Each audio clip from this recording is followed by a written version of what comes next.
Hello, everyone. My name is Scott Free, and welcome to Green Live Stream. And we are having a special broadcast today. I'm not in Seattle, but our team is in Seattle for the Workers Strike Back Conference. And Edie Arndell will be joining us shortly. And I'm just going to give a little background on this conference that's happening. This organization, Workers Strike Back, was started by Shama Sawant, and I have a little kind of bio that was written by Chris Hedges, and it says, after a decade on Seattle City Council, Socialist Shama Sawant declined to seek re-election and instead launched a new national coalition called Workers Strike Back in cities around the U.S. The goal of Workers Strike Back is to build an independent workers' movement that fights for the interests of the working class rather than the agenda of either corporate party. This coalition will organize for a $25 an hour minimum wage, build grassroots labor unions, fight for a clean energy transition, battle anti trans and anti LGBT legislation, and more. And I'm going to just talk a little bit about this statement that they put out for the conference itself. And this is on the workersstrikeback.org page. We need to use our momentum from getting out the vote for Jill Stein's anti-war, pro-worker campaign to fight the rich and their two-party system, to end the wars and the genocide in Gaza, to fight against racism, sexism, and all forms of oppression, to organize protests and strike actions to win a 25-hour minimum wage, Medicare for all, quality, affordable housing, and good union jobs for all. Both Democrats and Republicans are at dead end for workers, the union movement, and the anti-war struggle. We urgently need a new independent anti-war working class party that can take on the billionaires and warmongers and break the two-party system. So the conference is happening right now, and we are there live for it. Of course, I want to make a comment while they're getting started. Of course, these things always start a little late, and I want to, of course, comment on that last statement. And Shama Sawant has, it seems like in every speech, she ends with, we need a new party, blah, blah, blah, blah, blah. And certainly, and then, if you noticed at the very beginning of the Workers Strike Back conference, they talked about supporting Jill Stein. And so that's kind of been this interesting situation where Shama Sawant and Jill Stein, they basically toured together during the 2024 presidential race. And Jill Stein has always been right there. Shama Sawant and the Workers Strike Back organization endorsed Jill Stein for president. And, it seems obvious to us in the Green Party that we should be the party. And so it's a little interesting situation, but that's why the Green Party is there in force. I know that we'll probably be talking more about all the different Green Parties that are there at the conference, and of course we have our own team here for the conference. So it's an interesting situation, and it gets to the bigger issue of left unity, and we try to do that, and yet there are plenty of folks who want to have their own little sections, and it made me think of the different parties that exist, struggling, or not so much struggling, but and I made a little list. So the People's Party was one that was kind of an offshoot of Bernie Sanders, and it hasn't really taken off the ground. It's been around for some years now. I had just read in comments, I don't know which post I saw, where it sounds like Chris Smalls is starting a Labor Party. So, and Chris Smalls started the first union for Amazon. So, and he's out of New York. And then there's PSL, which, I live in Chicago, and PSL is definitely very involved in protests and activism. They're not really an electoral party here. They did run Claudia for president. So they do some on the electoral side, but it seems like they're mostly an activism organization, even though they are technically a party. And you can see things are getting started. I will certainly stop if someone starts speaking at the podium. And CPA, Communist Party of America, that was started just this past year, and it was kind of two groups. I'm not so familiar with the other side, but the Midwestern Marx is a big part of that organization, and I've been fans of theirs for a couple of years. Noah, Carlos, and Eddie, they've just done a great job at Midwestern Marx Institute. So, here we go. Yet part of an organization, but arrived ready to organize and win. I know we have people in the room today from as far away as Massachusetts and North Carolina. Can people raise their hands if they traveled to come here today? That's impressive.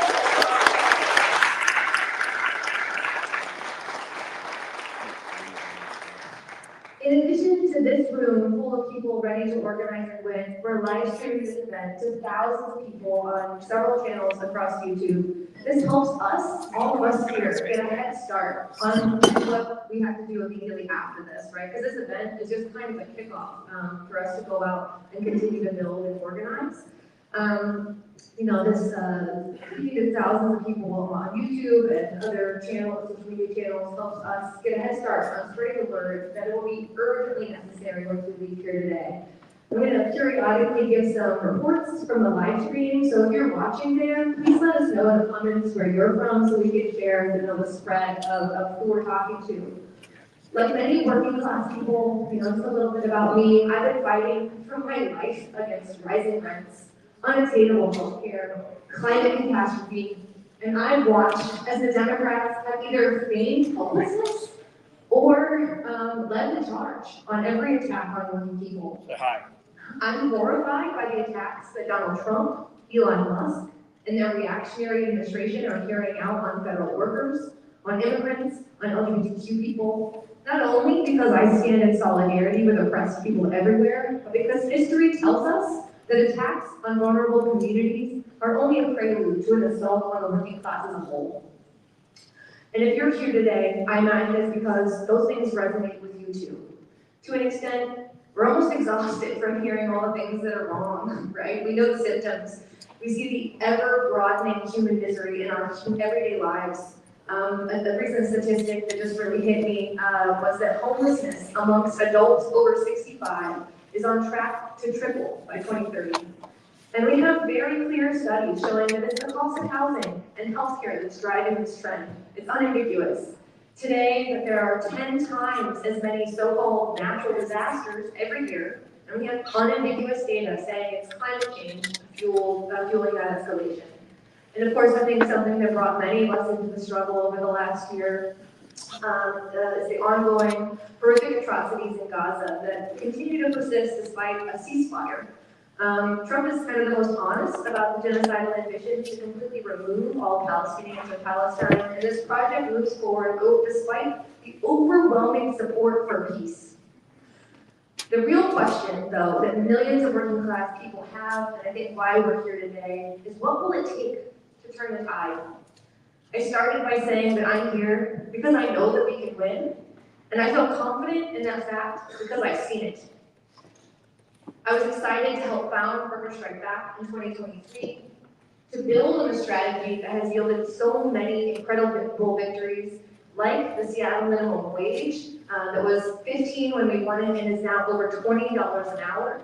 That was like the Amazon tax, where we taxed Amazon and big business over $250 million per year to fund affordable housing. These are the kinds of transformative victories that are urgently necessary to turn the tide. During those fights, I saw how in a city with no elected Republicans, Democrats played an open role of subservience to big business, obstructing our movements, and when we did force their hand so that they had to vote yes on what we were fighting for, they fought to water down our victories at every single opportunity. The Democratic Party is not an ally to left-wing movements. When Shama Sawant left office, those same Democrats rapidly moved to water down our $15 an hour minimum wage law last year. They wanted to use inflation as a reason to permanently enshrine a second lower tier among minimum wage workers, as though it's workers and not the bosses who should absorb those costs. It was absolutely shocking. And Workers' Strike Back and Revolutionary Workers led the charge in stopping that attack, turning up the city hall, and stopping it in its tracks. As of January this year, every single Seattle minimum wage worker makes $20.76 an hour.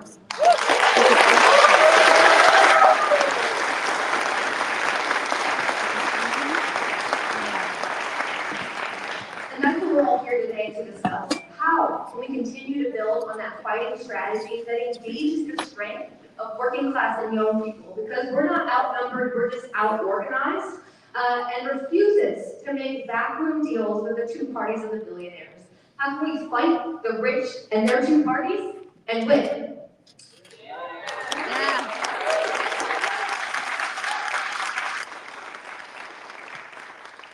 For many of us, we maybe feel like we've been checked into the struggle, we've been out protesting, and it feels sometimes like it's not moving the needle.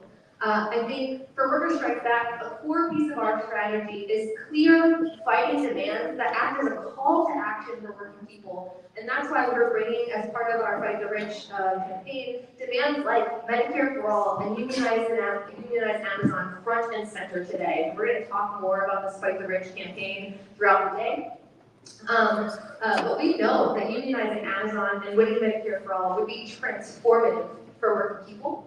But also, importantly, we know that they're wildly popular. We saw how in Missouri, even though Trump won the popular vote, a $15 an hour minimum wage also passed overwhelmingly. So that these kind of working class victories can cut across the noise of the two parties of big business that seeks to divide us. From people who are totally turned off by electoral politics to those who are organized and fought for the strongest vote for Jill Stein in the last election, many in this room today, and even those who were lured into voting for Trump on the promise that things might actually change for the better, demands like Medicare for All can act as a lightning rod, uniting working class people against our real political enemies, the rich.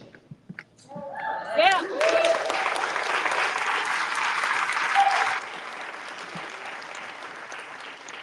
The full proposed program of demands for Fighting the Rich campaign, and like I said, more speakers are going to get into more detail, but I think it's important for us to start here, is Medicare for All, end the genocide in Gaza, tax Amazon and big business to fund social housing, stop mass deportation, and take big corporations into democratic public ownership.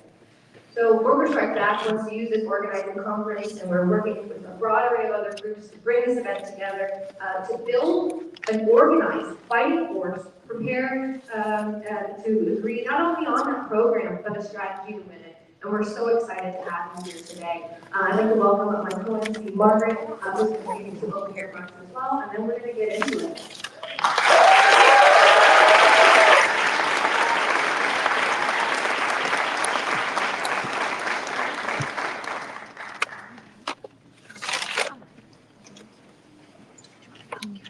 Thank you, everybody. Give me just 1 second.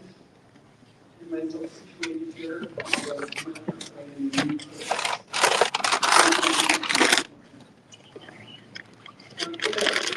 So my name is Margaret Elizabeth. I'm the chair of the Big Party Washington, and I'm the co-chair of the National Run. I see a lot of familiar faces in the audience today. Green Party leaders and comrades from across the country. I'm really glad that you could make it here in person. Thanks for taking this time to come. I'd also like to make a quick shout out to everyone who is attending today via live stream. Thank you for watching, and thank you for tuning in. Your participation matters a great deal. I'd also like to share that I'm very excited to be here today with everyone who has organized this conference, specifically Workers' Strike Back. During the 2024 presidential election, Workers' Strike Back and the Jill Stein Butchware campaign closely worked together to advance workers' rights and a strong, consistent anti-war message. Maybe you attended the rally in Seattle, Chicago, or Dearborn in person. If not, perhaps you were one of the tens of thousands who watched them via live stream. Of course, you may have also seen the viral video of Shama's speech from the Dearborn rally, which captivated millions of viewers. This conference and the Fight the Rich campaign are important extensions of that collaborative effort. We're here today because we share common perspectives on electoral reform, police reform, social justice, the ecological crisis, and perhaps most urgently, an end to the genocide and peace for Palestine. The situation in Palestine right now, which I think we need to understand, for capitalists is not primarily a moral one. That's how we think of it, but that's not how capital thinks of it. For them, this is a matter of suppressing and crushing liberation movements. A liberated Palestine means a liberated Middle East. Liberation in the Middle East means capitalism in the imperial core faces a serious crisis, and they will not let that happen. So they are unleashing the full violence of their extraordinary power to make sure it doesn't. We need to be cognizant of the fact that liberation in Palestine is fundamentally antithetical to the capitalist world economy. Any liberation struggle by a country on the periphery to achieve economic independence, to use their own resources for their own development, for their own ecological transition, or for their own human needs is destabilizing for capital in the core. And capital reacts with the most extraordinary violent backlashes, as we've seen time and time again. Now it's Palestine and Syria.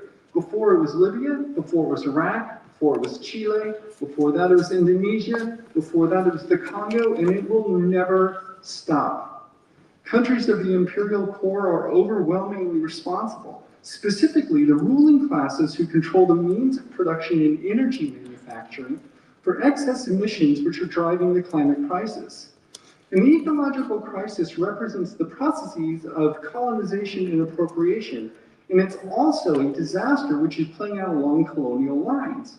If we're not attentive to those colonial dimensions, we're fundamentally missing the point. We live in an age of incredible paradox, with tremendous production, labor, and manufacturing. Yet 80% of the world's population cannot meet their basic needs.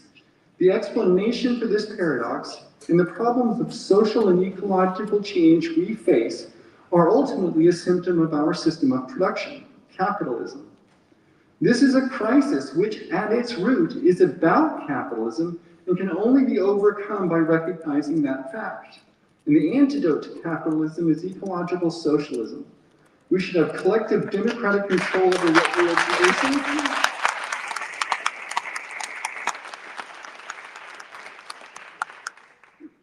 We should have democratic control over what we are producing. We should control what the goals of our production are and who benefits from them and so on. When we do, we can solve these problems quickly. We actually know what to do. We just don't have the power to do it. So I think in the face of these ongoing crises, we have to have clarity about what it is we want to achieve. And we need to start building movements and coalitions which are capable of achieving our shared goals, which is one of the reasons I'm happy to be here with Workers Strike Back, the Fight the Rich campaign, and groups like Whole Washington and Fair Vote Washington. Washington advocates for single-payer universal health care, and they are a countrywide organization, so you can find them in your state if you're not here in Washington. And Fair Vote is also a nationwide organization, and they work for electoral reform, single, transferable vote, ranked choice voting. That is the way we solve that situation.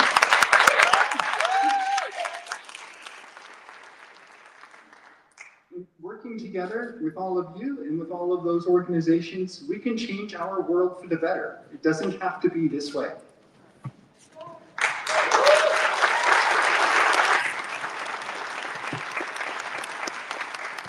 Thank you so much, Margaret, and to the Green Party for being here. So just before we dive into the main speakers, there's a lot of logistics going on for an all-day conference. And so I'd like to invite Shirley Henderson, who's the captain of the Steward team, who will be a really great resource if you end up having any questions today. So come on up, Shirley. I'm just going to give you just a quick rundown of some logistics before we dive in, just to make sure people feel confident about where they need to be.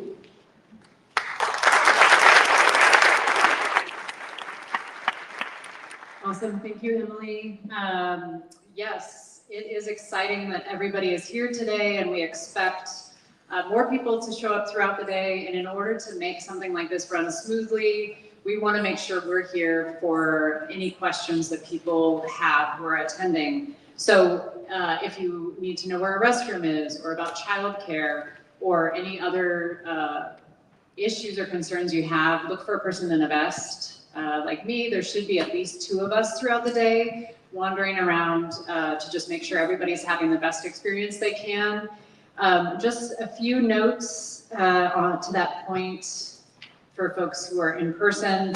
We definitely want everybody to have a badge. This is for many reasons, but it also helps us keep tabs on people, who's already registered, who hasn't, so we can keep track of who's here today. It's best if you get a lanyard. So if you just got the badge, you know, we're all taking sweaters off, it's hot in here. If you have a lanyard, that ensures that you have it on all the time and it doesn't get lost in the shuffle. The other thing that is important to note is in this auditorium, there are no food or drinks in here. So please, if you do have food or drinks, please leave them outside. I don't know, yeah, you can ask us where that will be okay if you need to. There are bathrooms behind this booth up here, and then downstairs, the place where you checked in, there's restrooms right down in the foyer down there. We also have a live stream happening downstairs as this room fills up. If there's no space to sit up here, there's space downstairs, or if you need to be out of the auditorium for whatever reason, but still want to be viewing, you can do that down there. Also, there's agendas that folks should have gotten at the sign-in tables, but if you lose it for whatever reason, we're gonna have QR codes to access the agenda digitally at tables that are gonna be up throughout the event. So yeah, come look for us if you have any issues or concerns. We're here to help you. Thank you so much. Are y'all ready to get into it? Yeah. All right. So we're starting off with a bang. Our first speaker, it's my honor to introduce former Seattle City Council member and socialist Kshama Sawant is a founding member of Workers Strike Back and also a member of Revolutionary Workers. She led the fight for the $15 an hour minimum wage that is now over $20 an hour here in Seattle. She has never backed down or taken a backroom deal in her 10 years in office. She only accepted the average wage of a worker that she represented, donating the rest to social movements. And unfortunately, that is an incredibly rare track record. It's the only one I know of. And so it's my honor, to introduce someone who used their elected position to organize working class struggle. And she's going to talk to us about how to fight the rich and what we're here to do today.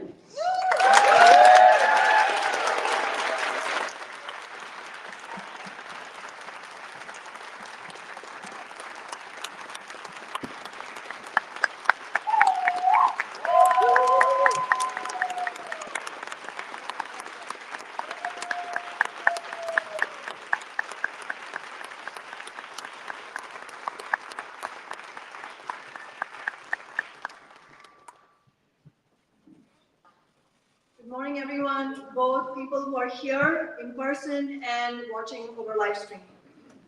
The billionaires and their system are in crisis. Political parties around the world, parties that represent the elite, are facing revolt after revolt from working people.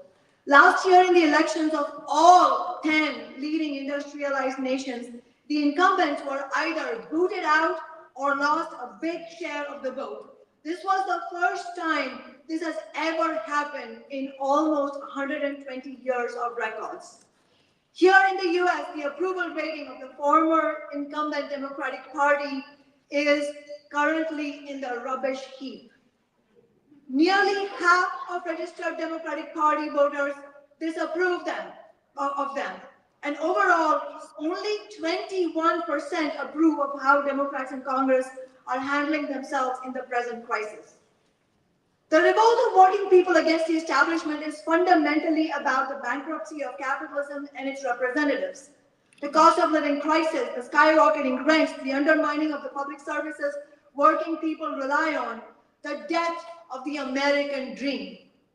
Working people are fed up with going broke just to buy groceries or pay their rent.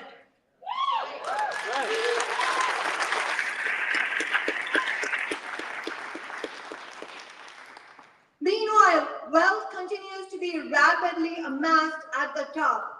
Amidst our desperate struggle for survival, last year saw the world's 5 richest billionaires increase their wealth by $542 billion. Elon Musk, Trump's current favorite billionaire, has $500 billion in wealth. This revolt against the Democratic Party does not mean working people are giving Trump permission to run roughshod over them either. It is true that a section of the working class has illusions that Trump is their guy, and this raises a crucial strategy question for us. How do we win those working people over to a fight back? Because we have seen that on issue after issue, whether it is raising the minimum wage or taxing the rich or Medicare for all or ending the genocide in Gaza, American working people are more progressive than ever before.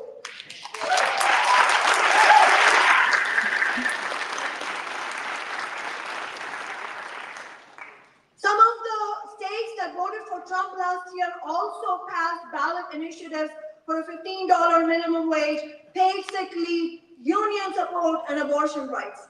And a recent poll confirms that there is not majority support for the bulk of Trump's anti-worker agenda and the pet projects of the Republican Party. A majority opposed Trump's brutal attacks on federal employees. A majority of Americans are vehemently opposed to Trump's plan to permanently extend his 2017 tax cut for the rich, tax cuts that Biden continued. Large majorities oppose eliminating the repayment plan that helps student loan borrowers and funding cuts for federal student loans and grants.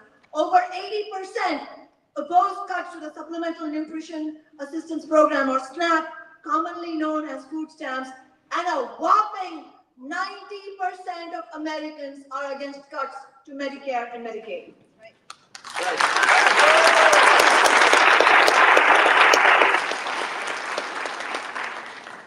Trump's own approval ratings, while higher in the past, are basically breaking even. About an equal number approve and disapprove. And this is during his so-called honeymoon period. These approval ratings have nowhere to go but down. But we should not expect that it will happen overnight. We should not be complacent. And in the meantime, Trump and the billionaires are going for broke. They want to do maximum damage at this moment before a serious opposition to their assault develops and before the real impacts of the damage they're doing becomes clear. The main success of this billionaire in the White House has been tapping into the widespread anger at the establishment, and in this, he's been handed a humongous gift by the rotten Democratic Party and its endless betrayals of working people, which allowed him to get re-elected after he left office as the most unpopular president in modern American history. The huge irony is that Trump is the one capitalizing on working class anger, and the anger that is actually at billionaires and the rich, and the very same class that Trump himself belongs to and represents. Politicians and the corporate media were stunned by the show of support on social media for Luigi Mangione, the man accused of killing United Healthcare CEO Brian Thompson last year. They were even more shocked when polling showed that this was not some fringe phenomenon, but a strong majority sentiment, nearly 70%.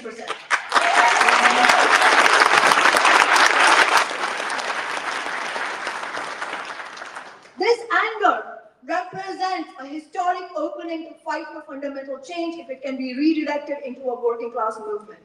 Killing individual CEOs is no solution. Thompson has already been replaced with another blood-sucking executive.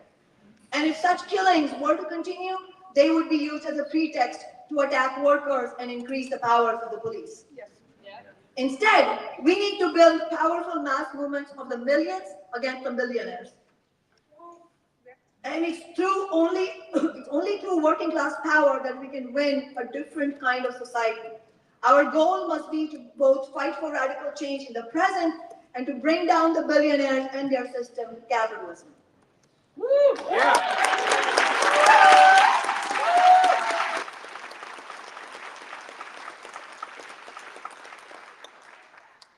Unfortunately, alongside the fury of working people, The most prominent feature of this political moment is the near total vacuum of clear leadership on the left and in the labor movement. There is a profound shortage of leaders prepared to break with the political parties of the rich. We've seen betrayals one after another of these so-called progressives. Bernie Sanders, AOC and the Squad, and progressive labor leaders like Sean Fain. Both Bernie and AOC played a central role in bringing Trump to power. They uncritically supported Biden and then rushed to endorse Harris. They abandoned Medicare for all. They abandoned the fight for a $15 minimum wage. They could have organized mass rallies on either of those demands and put massive pressure on both parties and built a new party in the process.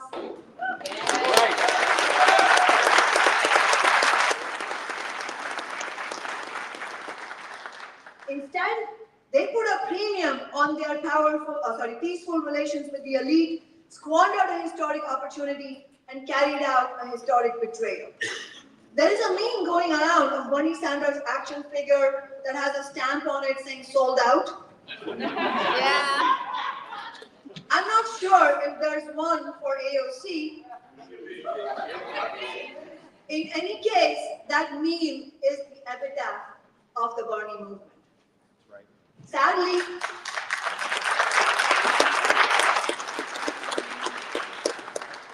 it was a predictable ending. I, like many of you, was part of Sanders' movement, and we were correct to be because millions were coming together, but some of us did so with our eyes open.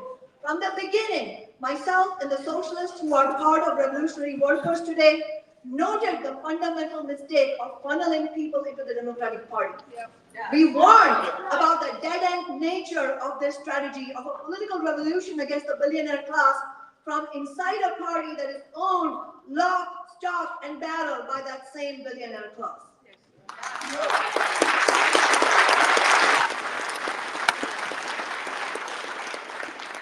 The most recent stunt by Bernie Sanders, this so-called tour against the oligarchs, is also telling.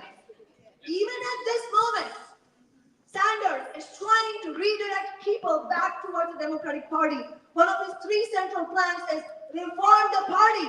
Reform the party? Seriously? This party that has stabbed us all in the back 1,000 times over?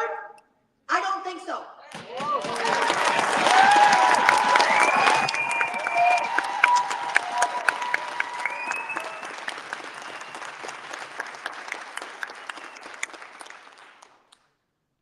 Our job is to burn the Democratic Party to the ground.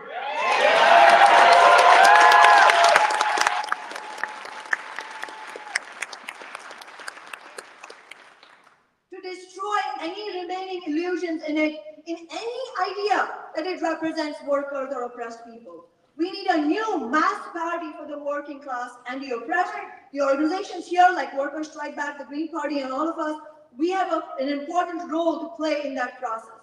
But that will not happen so long as lesser evilism rules the day and until the utterly failed strategy of voting for one billionaire party so that another billionaire party can win is abandoned.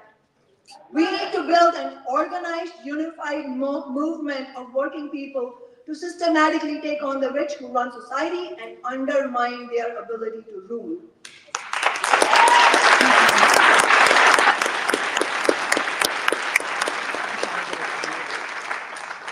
We have a lot of wind at our backs. There is a major opening for working class politics. But we also have real obstacles. We face the absolute disaster that the left and labor leadership have become. And along with that, all the rotten ideas that are being argued for by those misleaders. So we need to return to the basics and we need to get something straight. First, this system does not belong to us. Capitalism is a system of rule by the rich and solely for the rich.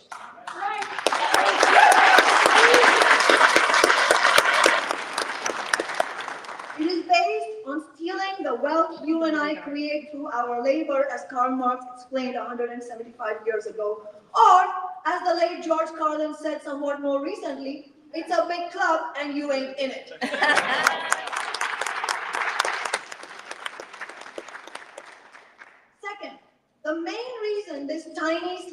society, the billionaires, the capitalist class, are able to own more wealth than a large majority of the world's population, more than billions, the only reason they can make us work long hours and live off crumbs while they amass untold wealth is by dividing working people, the overwhelming majority of society.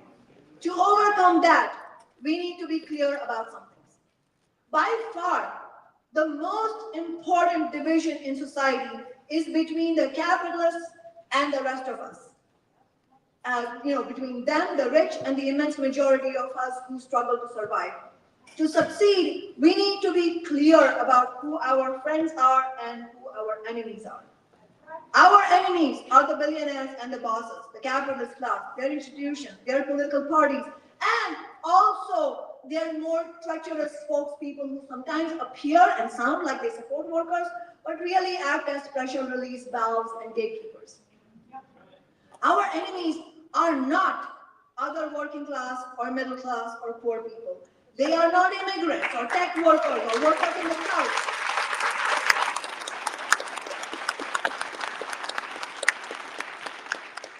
Or Muslims, or trans people, or ordinary Republican or Democratic voters, or independent voters, or non-voters.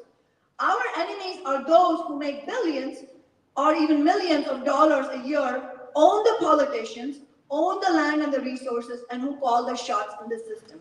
Our enemies are also those who justify and protect the interests of the rich. And because we outnumber them a million times over, they need to invent a million ways to divide us. They use nationalism and xenophobia. They tell us that workers in other countries, whether China or Russia or immigrants from Mexico, they tell us they are our enemy. This is one of Trump and the Republican Party's favorites. They use identity politics, which is favored by the Democratic Party. Identity politics is a systematic weapon used by the ruling class to stoke division between white workers and non-white workers, between workers based on gender, sexual orientation, and nationality, between workers with college education and millions of other workers whom Hillary Clinton insultingly called the basket of deplorables and Biden more recently called garbage. We need to be clear about the difference between identity politics and the fight against oppression. Identity politics is corrosive to working class solidarity. But it is the responsibility of all of us in the working class to fight together against all oppression.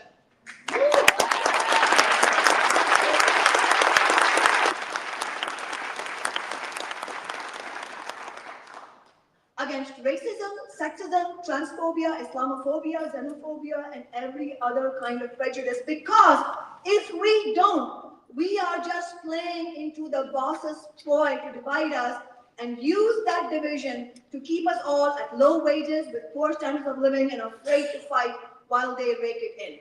Yes.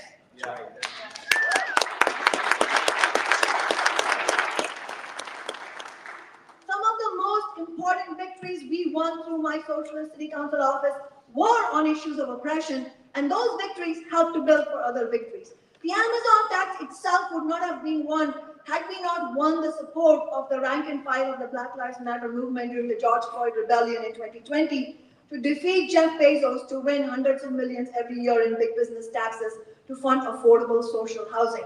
Our Amazon tax raised $450 million last year alone.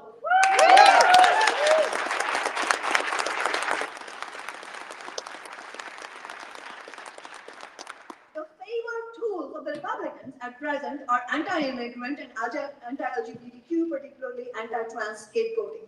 And of course, they try to blame the poor for the poverty. Elon Musk famously or infamously just said the poor people are parasites. Both wings of the ruling class. He is the parasite, exactly.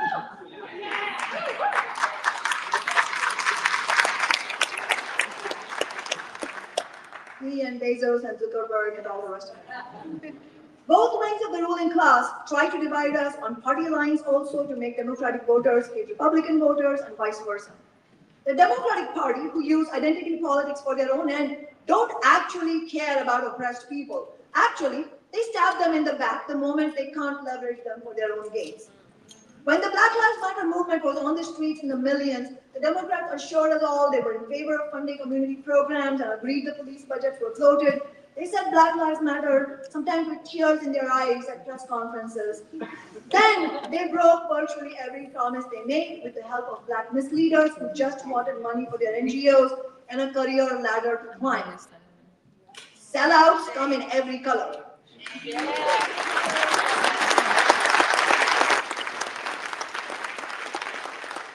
The Democrats claim to be all about immigrant rights. They attacked Trump for being anti-immigrant, and then Harris ran on the message that she'd be the best builder of the border wall. Many working people are concerned about immigration. This is unfortunately an issue on which Trump currently has support. There is genuine confusion. At the root of the support for deportations is the fact that millions of people have watched the American dream get kicked into the gutter. Millions are stuck in soulless, dead-end jobs that don't pay enough to make rent. They're saddled with student debt, medical debt, credit card debt. They face collapsing school districts for their children, gutting of social services. They are called deplorable, lazy, garbage. They face a society plundered by the billionaires, and they are justifiably angry. Trump and the right wing channel this anger by the scapegoating of immigrants. And we cannot fall for it. The boss's super exploitation and marginalization of immigrants is used to undermine the wages and conditions of all workers, both native born and immigrant. Low wages for immigrants are used to drive down everyone else's wages. Immigrants worried about being deported are put in a position where it's more difficult for them to make demands for workplace safety, and they get more desperate and accept worse conditions. The net effects are all bad for native-born workers and the working class as a whole, because when the bosses can force immigrant workers to accept worse conditions, that means worse conditions for American-born workers also.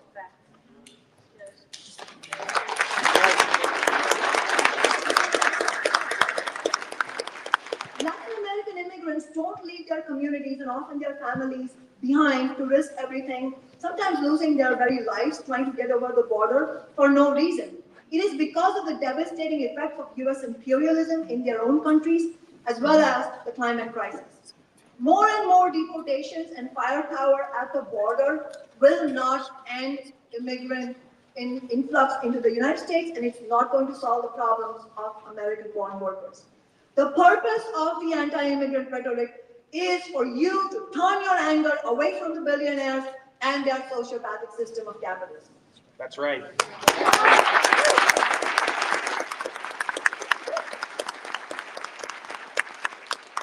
If Trump carried out the kind of mass deportations he has talked about, it would have a hugely damaging impact on the economy and millions of native-born workers, as well as immigrants that are deported. It would almost shut down food production and lead to a massive escalation of prices. Native-born and immigrant workers must stand together against the waves of deportation being carried out by both parties of the billionaires and fight for better wages and conditions for all of us.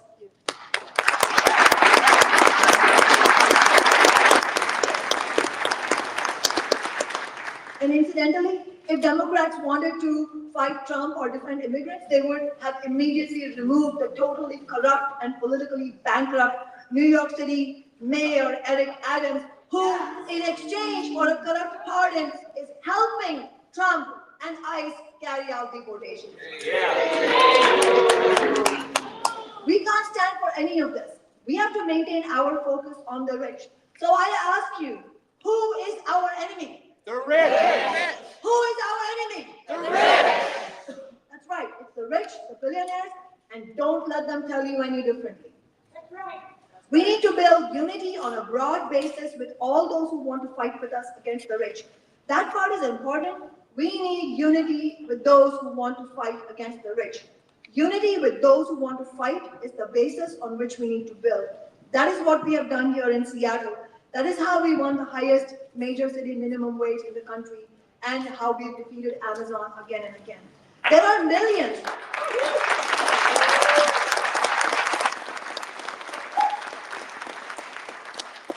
There are millions who do want to fight back, and that's whom we are trying to reach, not those who admire the billionaires. What are we fighting for? I hope everyone has had a chance to read Worker Strike Back's program and the Fight the Rich campaign proposal we circulated here today. These are the main demands we are proposing at our Worker Strike Back convention tomorrow, which we'll be discussing, amending, and voting on. Fight the rich and the billionaire class in their system.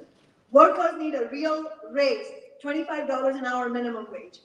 Good union jobs for all. Stop the climate catastrophe. Take big energy corporations into workers' ownership.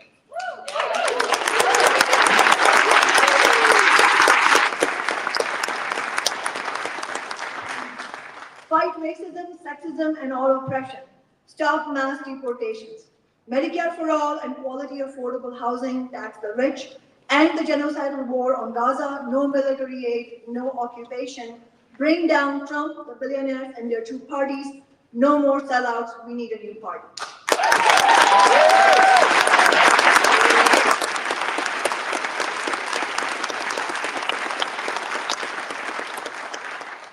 We need to build our campaigns around things we agree on and that we can use to mobilize many thousands of people to fight for, because they could make a real difference in their lives. Both Medicare for all and $25 an hour minimum wage and many of these other demands can inspire people to fight. And we must also keep our focus on ending the genocidal war on Gaza and the brutal occupation.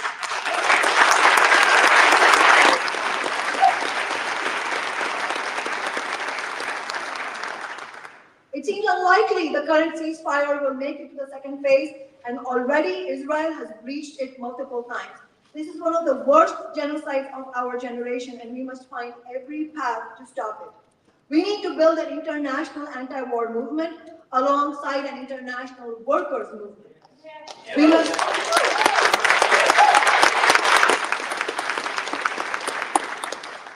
refuse to support the boss's wars. And I mean both the war on Gaza and the bloody anti-imperialist war in Ukraine. The war, the class war.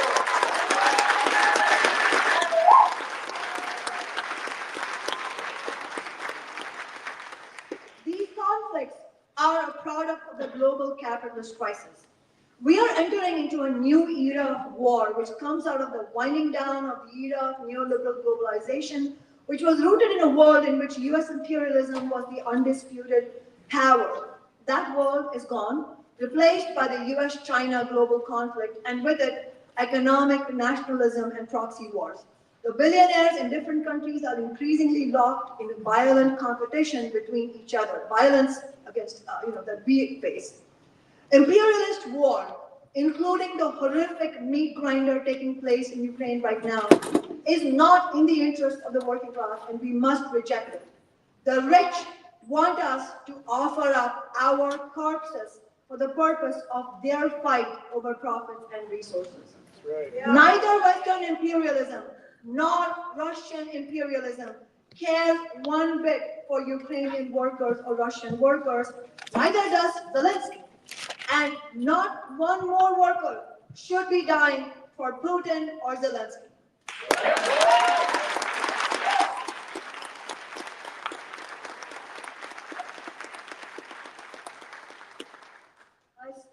As our friend said just now, the only war for us is class war.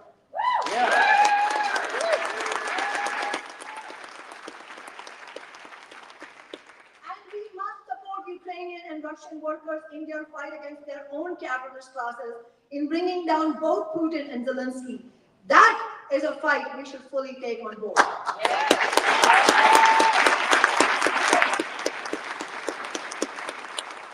We should have no illusions in Trump's ideas of plundering the natural resources in Ukraine. Trump is no friend of working people in either Russia or Ukraine, and he is no anti-war president. The driving force in Trump's policy on the Ukraine-Russia war is the decisive anti-war message working people sent to the incumbent warmongering party of the ruling class, the Democratic Party, last year. And Trump realizes he needs to reckon with that pressure from the working class, including from his MAGA working class base, who are angry that tens of billions of dollars are being spent on war and their needs go unfunded. It is all this that has prompted Trump to begin pushing talks for an end to the deeply unpopular war in Ukraine and to declare a temporary ceasefire in Gaza, which he predictably followed up by repeatedly and grotesquely calling for ethnic cleansing in Gaza. When we were campaigning for Jill Stein last year, we said Trump will double down on the war in Gaza. By the way, how shameful is it that Bernie Sanders is railing against the attempts to end the Ukraine war and end to a war that has ravaged Ukraine and slaughtered hundreds of thousands of Ukrainian and Russian people? This is what Bernie wants to rail against after he failed to stand up against a genocidal onslaught on Gaza, and now, instead of building a movement against federal employee firings and attacks on working people? So the question for us is, how do we build our movement? How do we fight back? I'll take an example from my first election campaign.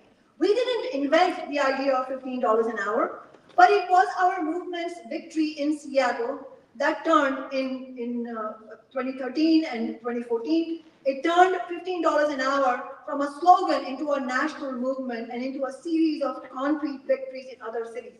Not everyone agreed with 15 when we started. To say the least, when we began organizing around it, it was a radical idea at the time, and many dismissed it as utopian. But my fellow socialists and I had the sense that it will inspire workers to fight, and it did, and our movement made history.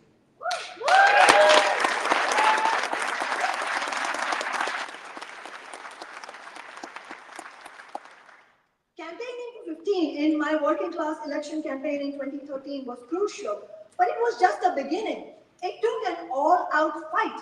We immediately used the momentum from our election victory to launch a movement called 15 Now. We held mass organizing meetings, rallies, marches, built neighborhood action groups, and filed a ballot initiative to present a credible threat to big business and the Democrats. If they did not pass a strong 15 in City Hall, we would take it to the ballot box. That is how we won.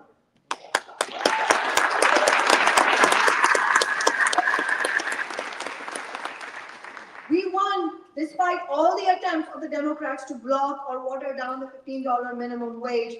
And we won despite the attempts of some labor leaders behind the scenes trying to convince others in the movement that all we can win is $11 an hour, we should just dump 15. We need to similarly go on the offensive today. And the logistics industry, and specifically Amazon, is crucial. This industry underpins the billionaire's profit-making machine. Unionizing Amazon is therefore a strategically necessary task of the working class. A victory at Amazon would shift the balance of power between bosses and workers.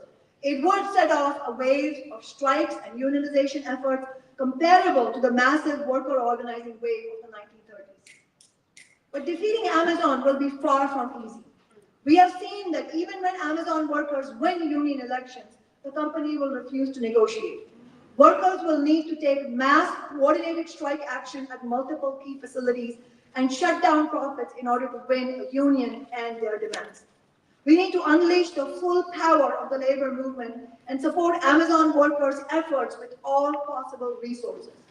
Rank and file union members will need to get organized together across unions, along with non-union workers, to demand action from existing labor leaders and to build a new fighting union leadership.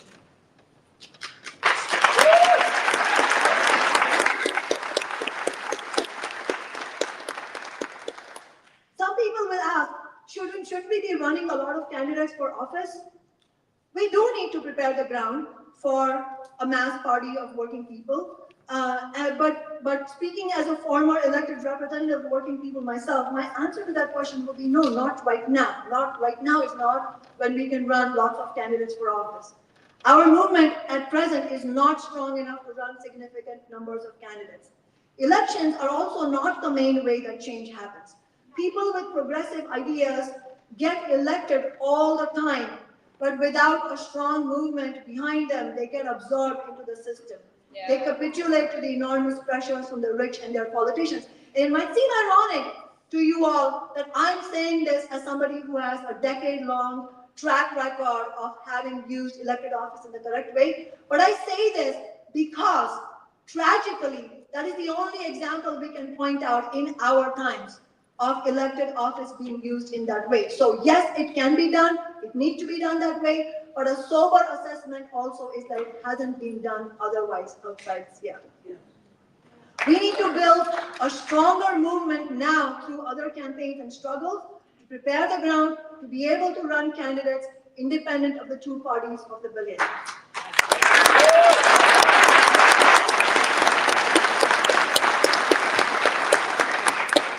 Members of our movement who do want to run for office need to be accountable to working people from the outset. They should work with the Fight the Rich campaign on developing a strong working class political platform. They would need to run any such campaign on a clear fighting working class basis and agree to accept only the average worker's wage if elected, as I did during my entire decade in City Hall.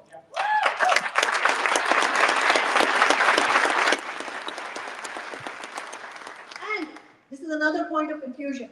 And while it is the bare minimum that elected representatives should do, it is not enough for them to take pro-working class votes on legislation that is in front of them.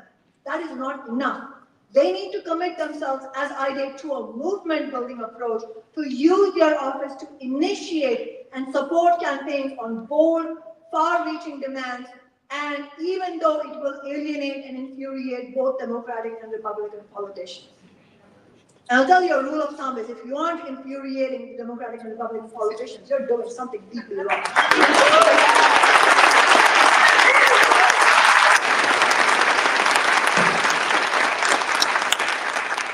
They will need to reject a careerist route and instead go to war against both parties and also against the gatekeepers that are around those parties, the NGO leaders, the labor leaders, and so on, to fight to win every possible gain for working people and the oppressed. They need to have the stomach to become enemy number one of the ruling class and arm themselves with mass movements as we did with our office.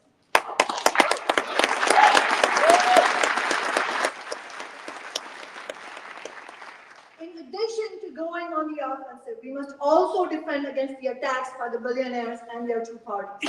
And that includes the attacks by Trump, which are both a continuation and a serious escalation of the long-term bipartisan project of the US ruling class. It is austerity on steroids, deregulation on steroids, imperialism on steroids. And alongside this, it's the most dramatic concentration of executive power. Trump is pushing things as far as he can, as far as he thinks he can get away with. Trump is not carrying out tariffs for working people. They are a tax on all of us. In fact, we will pay for them through increasingly obscene prices for basic necessities.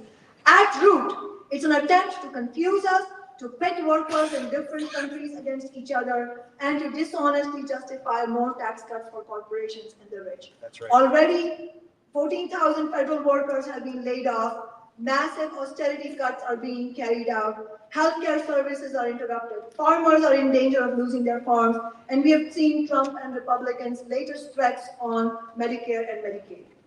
No one should have any expectation at all that Democrats will fight against Trump. Democrats have themselves brought up again and again their willingness to attack Social Security and Medicare, including Obama and his so-called grand bargain. The Democrats paved the way for all this.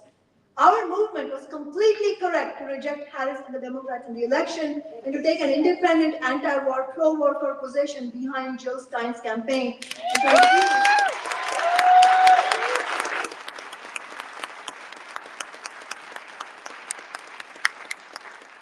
And to refuse to bend to the lesser evil pressures. And it's extremely important that Jill and the Green Party ran on a clear anti-war, pro-worker program and stood up against all the attacks.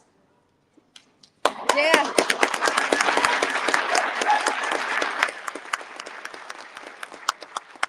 The Democrats earned their loss. Had Harris done nothing other than taken an anti-war position on Gaza and condemned the genocide, she would very likely have won.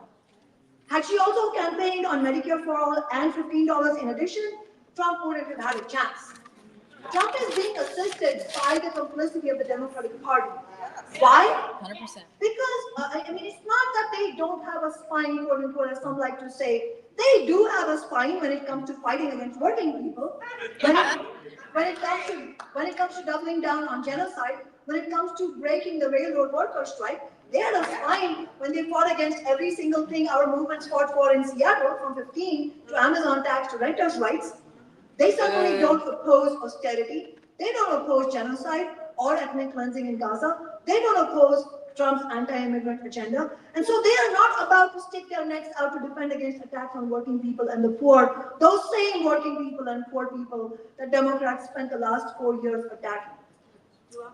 The main complaint of the Democrats and the wing of the billionaire class that supported Harris is that they don't like how Trump is doing things, how it is destabilizing the system, their own system, and the credibility in the eyes of working people of their system.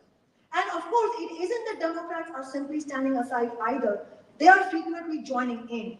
The 12 senators and the dozens of House Democrats who voted for the Riley-Laken bill, which destroys the right to due process for non-citizens, including legal permanent residents, by allowing ICE to arrest and deport any non-citizen who has been charged, not convicted, charged with a crime which can be as minor as shoplifting. Shame!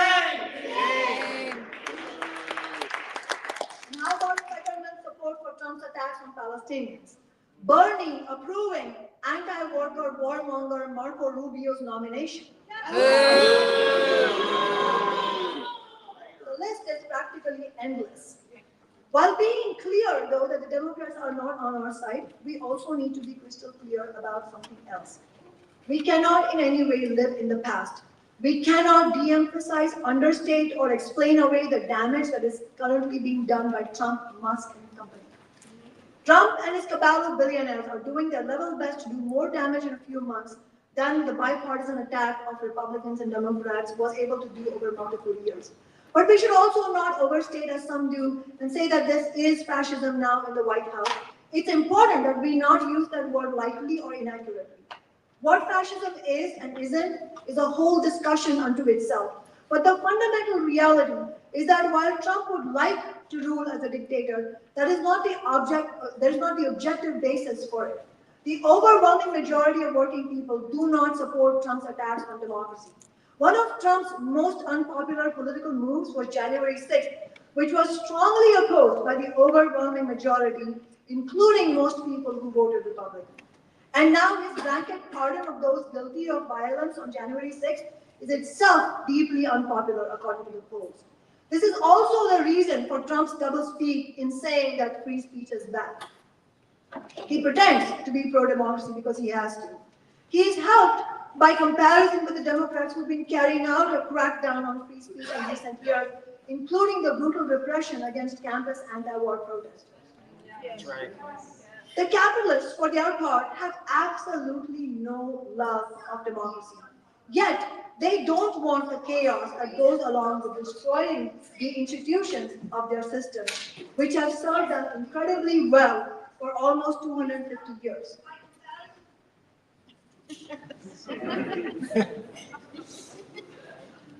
And while they are on board with big parts of Trump's agenda of attacking workers, of austerity, of deregulation, etc., they don't want an unchecked Trump or the kind of utter chaos that fascism brought to the ruling classes and capitalism as a whole in the first half of the 20th century. The capitalists see capitalist democracy, which is of course highly limited and is mainly democracy for the billionaires, but such as it is the best possible shell for their interests. Suffice it to say that if this was fascism, this meeting would not be taking place. Many of us here today would be in prison right now or facing far worse. But we have to be clear about what is happening, how very dangerous it is, and the urgent need to fight back. While we should not for a moment let up on the Democrats, the fact is they are no longer in power. Trump and the Republicans are. And we need to fight back powerfully against them, just as we fought Biden and his party.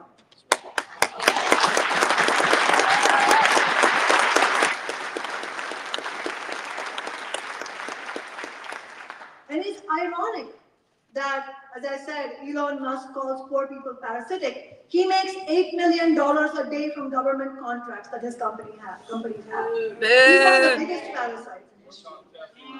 Working people make everything run in this society. We create all the wealth. Nothing works without us. Not the grocery stores, not the electrical grid, not the coffee houses, not the buses, not the Amazon warehouses, not one building in this city, not one board, not one brick was put in place by a billionaire. We need to win over people through our movement who voted for Trump, who voted for Harris, who didn't vote at all, or those who, like us, campaigned and voted for the strongest anti-war pro-worker candidate, Jill Stein.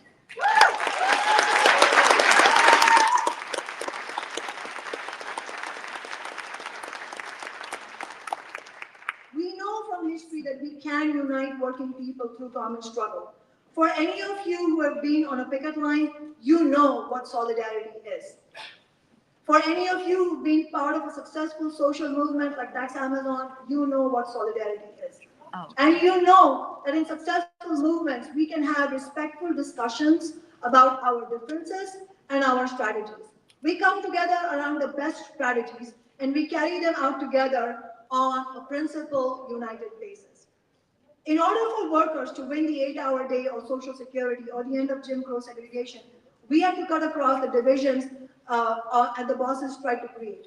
Trump's firing of federal employees is the biggest attack on them since Reagan went after PATCO, the union of air traffic controllers, and fired 11,000 of them in 1981. Yes. That act had devastating effects for the labor movement that have lasted to the present day. Yeah.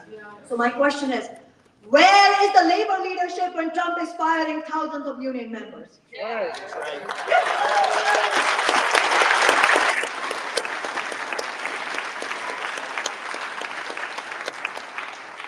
In the face of this dangerous escalation of executive power, there should be mass strike action. That would be a way to actually block Trump's assault, to bring the government offices and business of the US state to a grinding halt.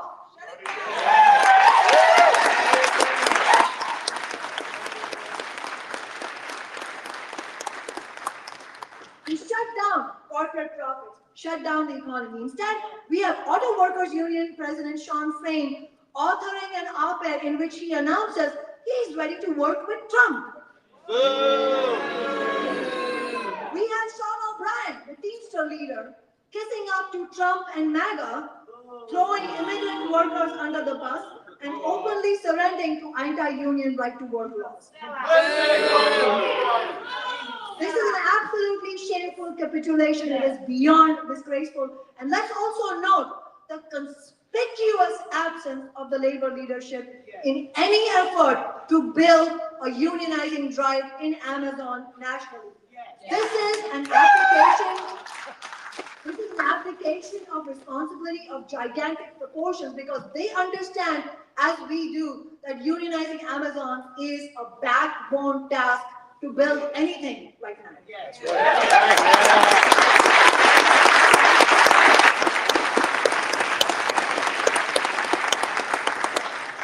As I said when we launched Workers Strike Back, we need a reckoning in the labor movement to take down the business unionist leadership and restore the militant, radical, rank-and-file organizing on which the labor movement was built.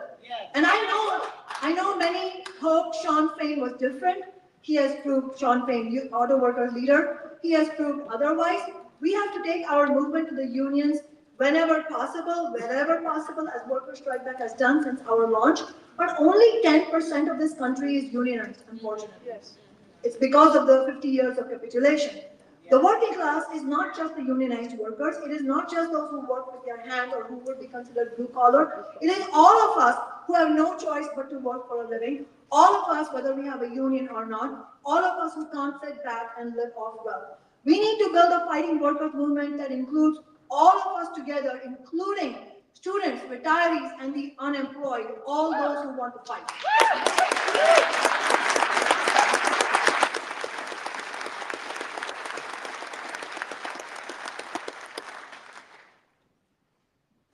But who's not wanting to fight, it's clearly the majority of labor leaders, and certainly the Democratic Party leaders are not among those who want to fight. Both of them fear the empowerment of working people and the threat it poses to their system far more than any part of Trump's attacks. It's also the same reason the Democrats extinguished both Bernie campaigns. And so they prefer complicity. And the labor movement has been completely undermined by business unionist leaders who have long been tied at the hip to the Democratic Party and don't want conflict with the bosses. Business unionism is the utterly failed strategy that workers should let labor leaders quietly negotiate contracts with the bosses rather than getting organized to wrench a strong contract from the hands of the bosses. Business unionists put their stress on the bargaining process and they fear antagonizing management by mobilizing workers, much less going on strikes. Business unionist ideas have led to a steadily worsened wages and benefits and working conditions situation over the past decades. They have led to dramatic declines in number of workers, as I said, who even have a union. We need to rebuild the labor movement on the basis of class struggle strategies. From the best militant traditions of labor's past, the traditions that were central to the three strikes that led the way in 1934, all strikes, by the way, led by socialists in Minneapolis, in Toledo, and San Francisco. You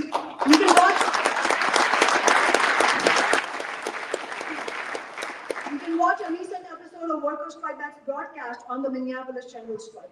Those same traditions were used to unionize the auto industry in the late 1930s. Militant union organizers, many of whom were socialists or communists, led a massive organizing drive built around a clear understanding of what they were up against and saw their struggle as a class war. They strategically targeted a series of key auto plants that produced components without which the rest of the factories and General Motors could not build cars. They shut down the supply chain and with it most of GM. They shut down the profits. They threatened the stability of the boss's system, which is what forced them to accept the union and the workers' demands. The success of the auto industry fight, which dealt this massive blow, built the basis for the fastest wave of unionization in US history. We need to learn lessons from those workers' movements today.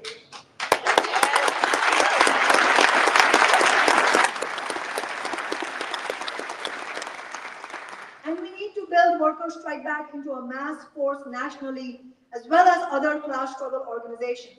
If you are not yet a member of Workers' Strike Back, I hope you will join today. And if you're in person here, come to our convention tomorrow. If you're watching over live stream, please sign up as a member of Workers' Strike Back, and we will be in touch. We have monthly Zoom meetings as well. We must recognize that there will be no future for humanity on the basis of gradual change or small reforms, which will then be walked back at a later date. Climate crisis is an existential threat. We need to end all fossil fuel use as rapidly as possible. This has been known to science for decades, and yet here we are. To stop climate catastrophe and to stop future, more dangerous growth of the right wing, we need to stop capitalism. But we can't do that with these corporations in the hands of the billionaires because we can't control what we don't own. We need to take the big energy corporations, the big banks, all the major corporations into democratic public ownership and run them ourselves.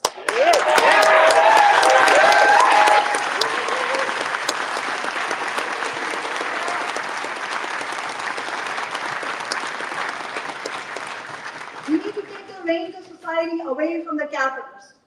All of our fights right now, the small ones and the big ones, have to be towards that end. I am a member of Workers' Strike Back, and I am also a member, like Emily, of Revolutionary Workers, a revolutionary socialist organization. If you, like me, agree that capitalism cannot be reformed, that it needs to be replaced by a global system of solidarity and sustainability and democracy, then you should consider joining Revolutionary Workers. Solidarity.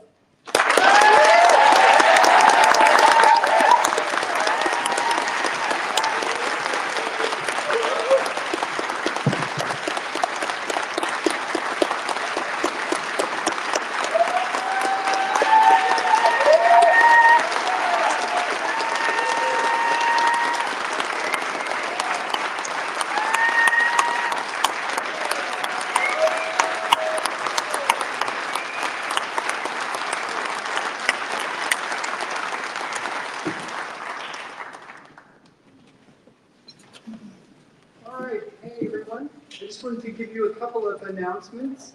First, we've crossed over 2,500 live stream viewers. So if you're watching right now, please go ahead and share the event link, share your live stream link on your network. You can find the link on the On Strike channel. You can also find it at Workers Strike Back social media accounts, as well as Due Dissidents and on the Chris Hedges show itself. We're also filling up in person. So if you are here in this room, if you would please move in, bring yourselves in, and fill in the space in the middle. We are trying to feel our power here. If you're downstairs, still come upstairs as soon as you can so you can participate in person. Great, thank you very much. Many accolades can try to describe our next speaker. He is a Pulitzer Prize-winning author and journalist. But most importantly, in my estimation, has been his fierce independence and honesty. For 4 decades, he's refused to silence ugly truths and recognizing that for-profit newspapers run by billionaires and even public news outlets which are independent on corporate sponsors will never be willing to expose those same corporate sponsors. Without any further ado, I'd like to welcome Chris Hedges to the stage.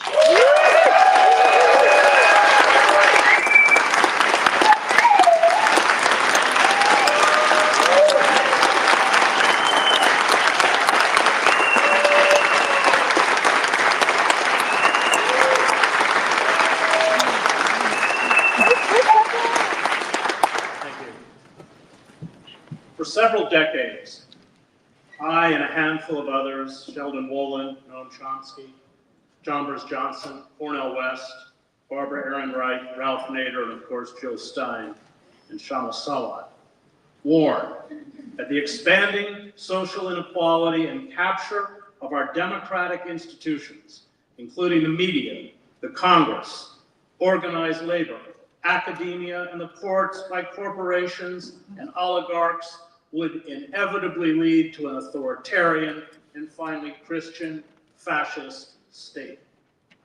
My books, American Fascists, The Christian Right and the War on America, Empire of Illusion, The End of Literacy and the Triumph of Spectacle, Death of the Liberal Class, Days of Destruction, Days of Revolt, written of Joe Sacco, Wages of Rebellion, and America the Farewell Tour were a succession of impassioned pleas to take the decay seriously.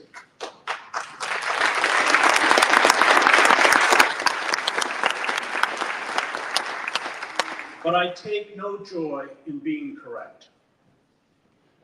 The rage of those abandoned by the economy, the fears and concerns of a beleaguered and insecure middle class, and the numbing isolation that comes with the loss of community will be the kindling for a dangerous mass movement, I wrote in American Fascists in 2007.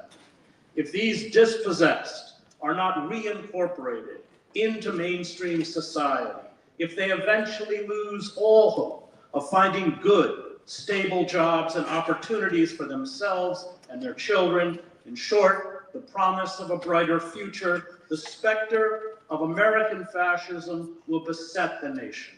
This despair, this loss of hope, this denial of a future leads the desperate into the arms of those who promise miracles and dreams of apocalyptic glory.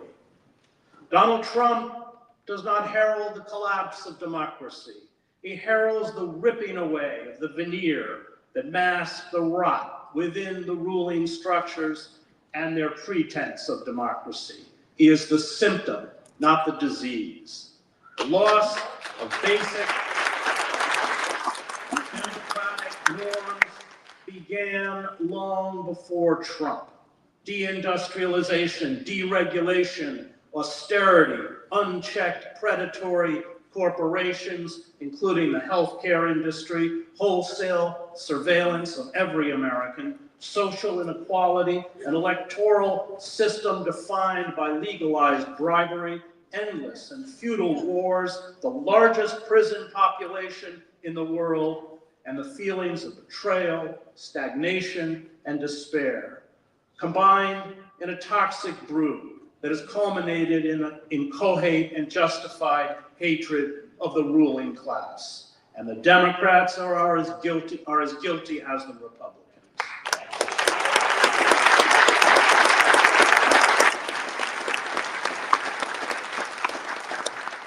Trump and his coterie of billionaires, generals, half-wits, Christian fascists, criminals, racists, and moral deviants play the role of the Snopes clan in some of William Faulkner's novels I wrote in America, The Farewell Tour.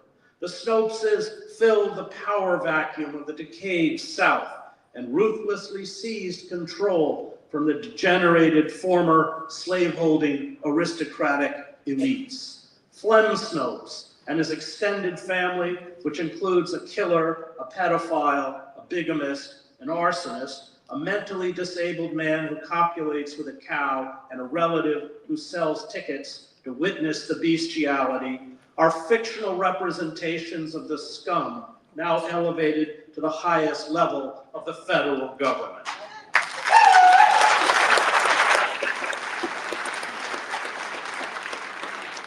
They embody the moral decay unleashed by unfettered capitalism.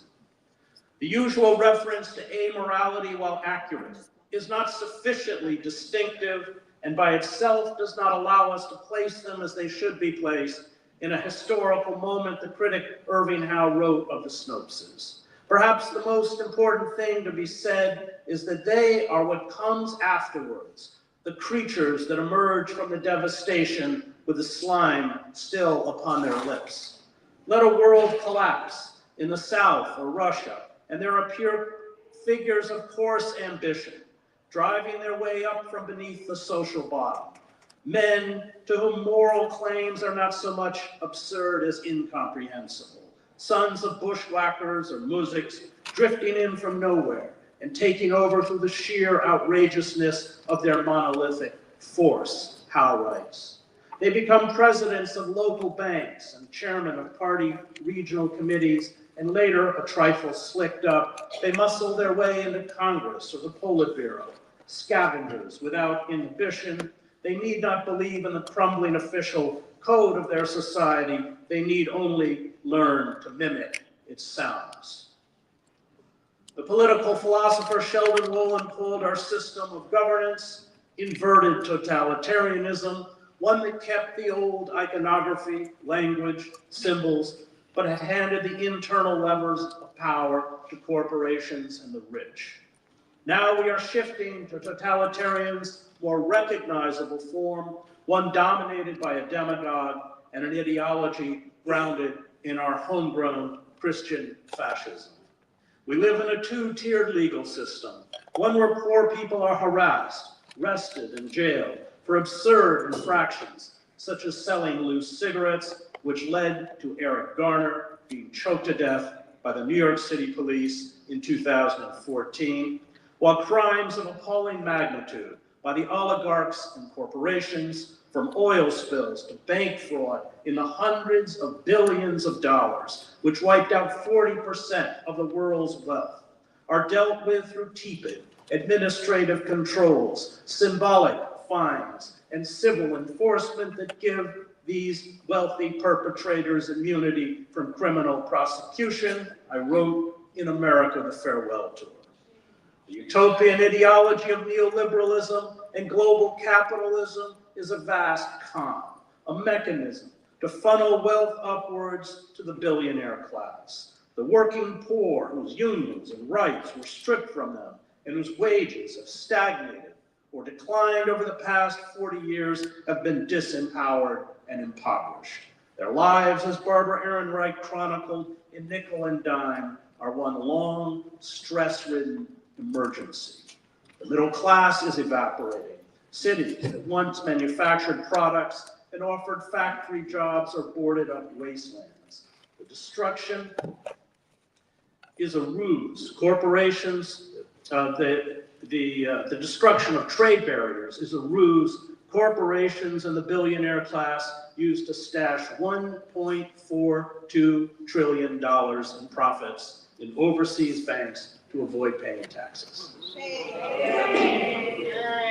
The labels liberal and conservative are meaningless, evidenced by a Democratic presidential candidate who turned to Wall Street bankers to formulate her economic policies and bragged about an endorsement from Dick Cheney, a war criminal who left office with a 13% approval rating.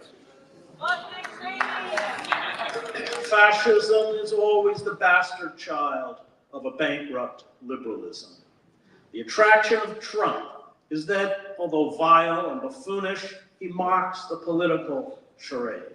Trump lies like he breathes, but the lies told by the two establishment parties caused far more pain and did far more damage than the lies told by Trump.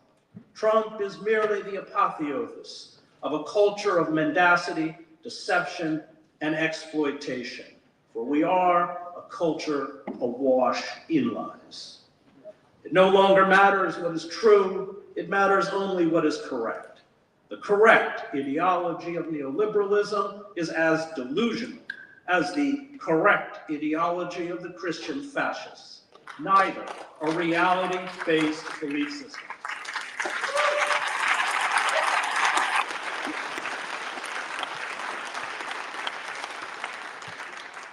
Totalitarianism elevates the brutal and the stupid, those with no genuine political philosophy other than a lust for wealth and power.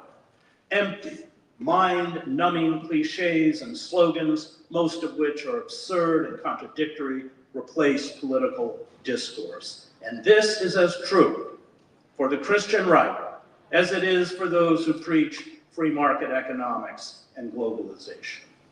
The illusions peddled on our screens, including the fictitious persona created for Trump on The Apprentice, have replaced reality. Politics is burlesque, as Kamala Harris's vapid, celebrity-filled, issueless campaign illustrates.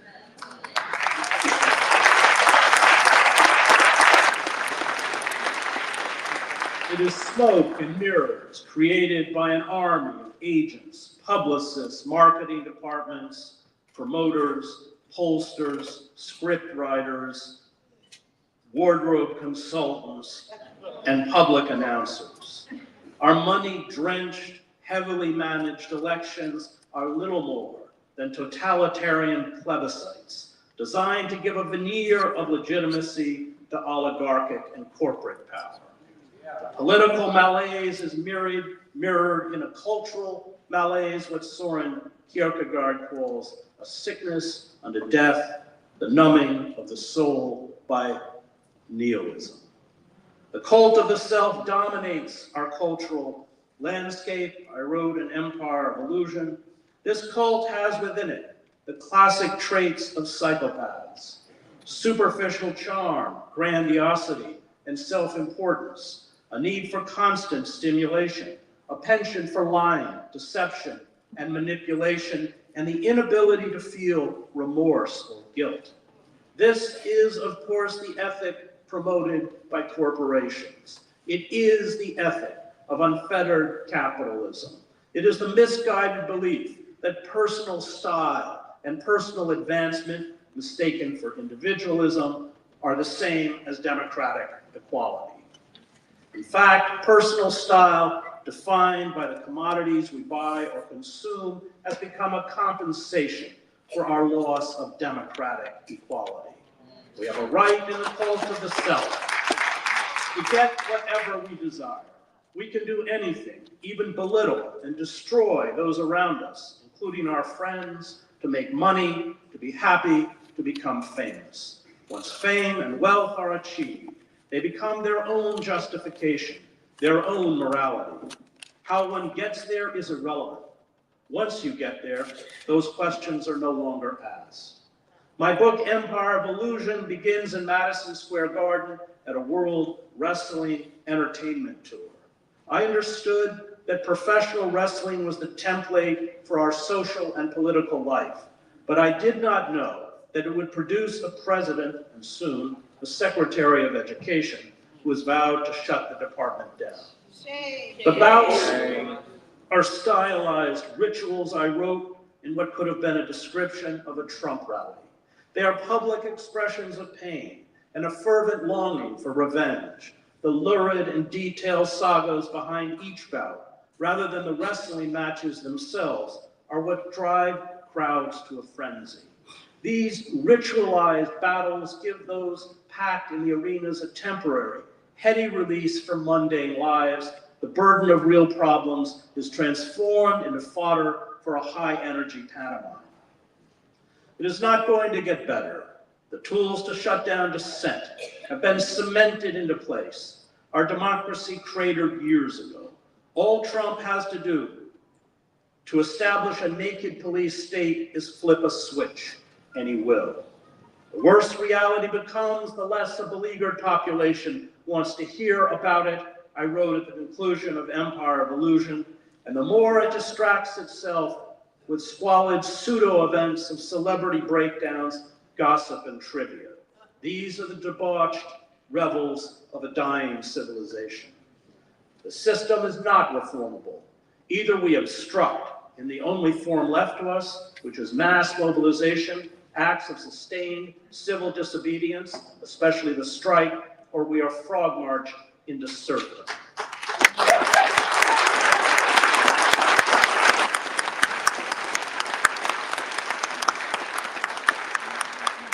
To be innocent now in the eyes of the state is to be guilty. It is to be complicit in this radical evil. It is to bear the mark of Cain. It is to do nothing, to defend the weak, the oppressed, the poor, and those who suffer, and to protect the planet. Choose, but choose fast. Time is running out. The sick, unable to afford care, are dying. The poor, especially children, are going hungry. Families, along with the mentally ill, are thrown into our streets. The unemployed and underemployed are desperate. Schools are being defunded and privatized. Our prisons are packed. The undocumented are being hunted down, imprisoned, and deported. Our roads, bridges, dams, levees, power grids, rail lines, subways, bus services are crumbling. The ecosystem is disintegrating as temperatures rise and freak weather patterns, wildfires, hurricanes, droughts, flooding, tornadoes, melting polar ice caps and glaciers drive desperate migrants northwards from the global south. This is the dystopia the ruling global class, the ruling capitalists are shoving down our throats.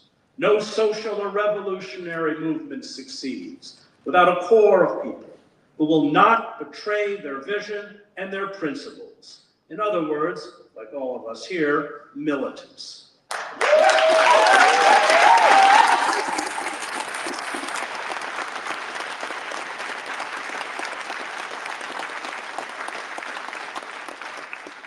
They are the building blocks of social change. They are our only hope for a viable socialism. They are willing to spend their lives as political outcasts. They are willing to endure repression. They refuse to sell out the oppressed and the poor. They know that you stand with all of the oppressed, those in our prisons and marginal communities, the poor, unemployed workers, our LGBTQ community, undocumented workers, the mentally ill, and the Palestinians, or you stand with none of the oppressed.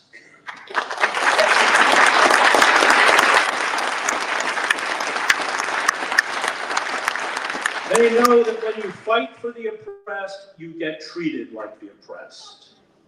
And liberals plead with us to believe in the ultimate goodness of the ruling class, the fantasy that justice and social equality can be achieved through their bankrupt institutions, including the Democratic Party, even though, like Herod of old, they repeatedly sell us out. We are castigated for our anger, our alienation from the centers of power, and our bleakness. We are told to adopt a positive attitude, to trust the system, that we can awaken the dead consciences of the atrophied souls, the plutocrats running Amazon, Halliburton, Goldman Sachs, ExxonMobil, and Citibank, and the two ruling parties. I cannot count how many times I have been told this. But this is the road to despair, not hope. Hope comes when we physically defy those in power. Those who succumb to apathy or complicity are enemies of hope, and they become in their passivity agents of injustice. Hope has a cost. Hope is not comfortable or easy. Hope requires personal risk. Hope does not come with the right attitude. Hope is not about peace of mind. Hope is action. Hope is doing something. The more futile, the more useless, the more irrelevant and incomprehensible an act of rebellion is, the vaster and more potent hope becomes. Hope never makes sense. Hope is absurd. Hope knows that an injustice visited on our neighbor is an injustice visited on us all. Hope posits that people are drawn to the good by the good. And this is the secret of hope's power. It is why it can never finally be defeated. Hope demands for others what we demand for ourselves. Hope does not separate us from them. Hope sees in our neighbor, even our enemy, our own face. And the powerful do not understand hope. Hope is not part of their vocabulary. They speak in the cold, dead words of national security, global markets, electoral strategy, staying on message, image, and profits. The powerful protect their own. They divide the world into the damned and the blessed, the patriots and the traitors, the rich and the poor. They insist that extinguishing lives in foreign wars or in our prison complexes is a form of human progress. They cannot see that the suffering of a child in Gaza or a child in the blighted pockets of Washington, D.C. diminishes and impoverishes us all. They are deaf, dumb, and blind to hope. Those addicted to power, consumed by self-exaltation, cannot decipher the words of hope any more than most of us can decipher hieroglyphics. Hope to Wall Street bankers and politicians, to the masters of war and commerce, is not practical, it is gibberish, it means nothing. I cannot promise you it will be easy. I cannot assure you that tens of thousands will join us. I cannot pretend that going to jail is pleasant. I cannot say that anyone in Congress, anyone in the boardrooms of the corporations that cannibalize our nation, anyone in the press will be moved to pity to act for the common good. I cannot tell you these wars will end, or the hungry will be fed. I cannot say that justice will roll down like a mighty wave and restore our nation to sanity. But I can say this: if we resist and carry out acts, no matter how small, of open defiance, hope will not be extinguished.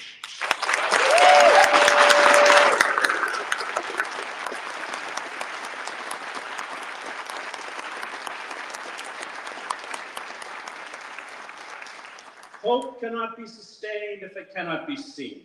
Any act of rebellion, any physical defiance of those who make war, of those who perpetuate corporate greed and are responsible for state crimes, anything that seeks to draw the good to the good, nourishes our souls and holds out the possibility that we can touch and transform the souls of others. Hope affirms that which we must affirm, and every act that imparts hope is a victory in itself. I saw the power of hope in the mass movements in East Germany, Czechoslovakia, and Romania that brought down these regimes. These uprisings were spontaneous outbursts by an enraged population that had had enough of repression, mismanagement, and corruption. No one from the dissidents themselves to the ruling communist parties anticipated these revolts.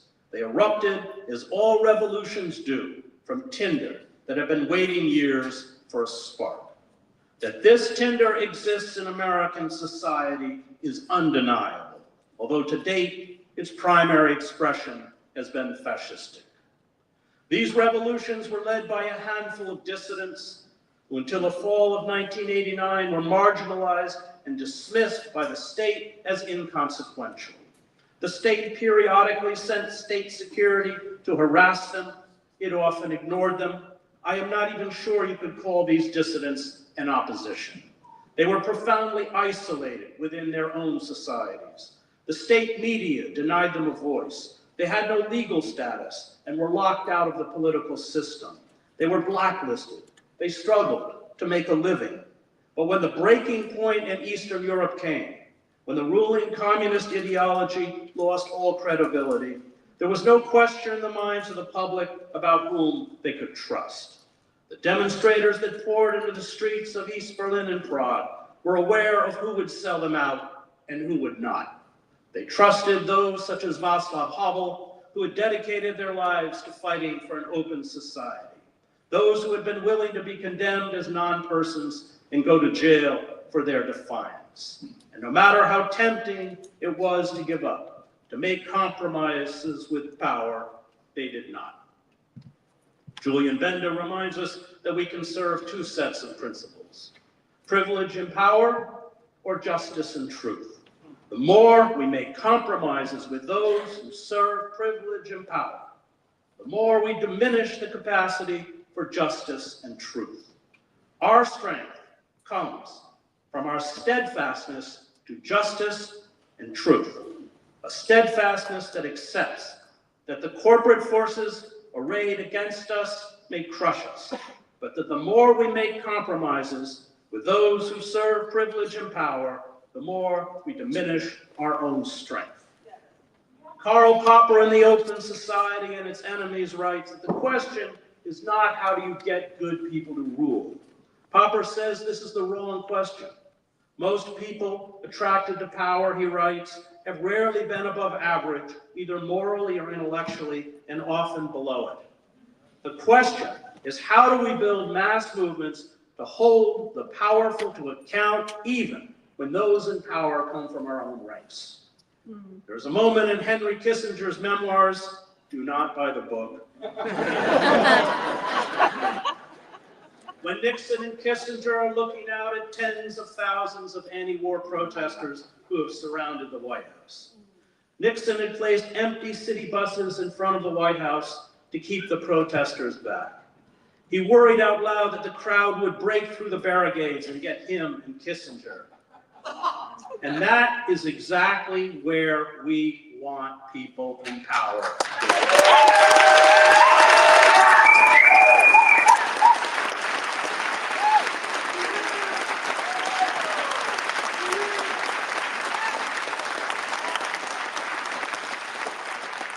This is why, although he was not a liberal, Nixon was our last liberal president. He was scared of movements. And if we cannot make the elites scared of us, we fail. This is our calling.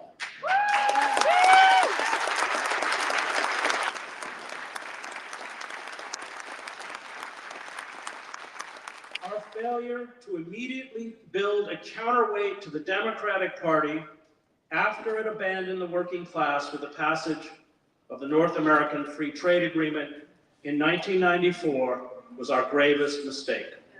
And this mistake was compounded by allowing liberals to herd us repeatedly into the embrace of the Democratic Party, promising it could be changed from within, that the corporate indentured party leadership would ever permit Bernie Sanders to be the nominee, or the stated goals of his platform to be embraced, is delusional.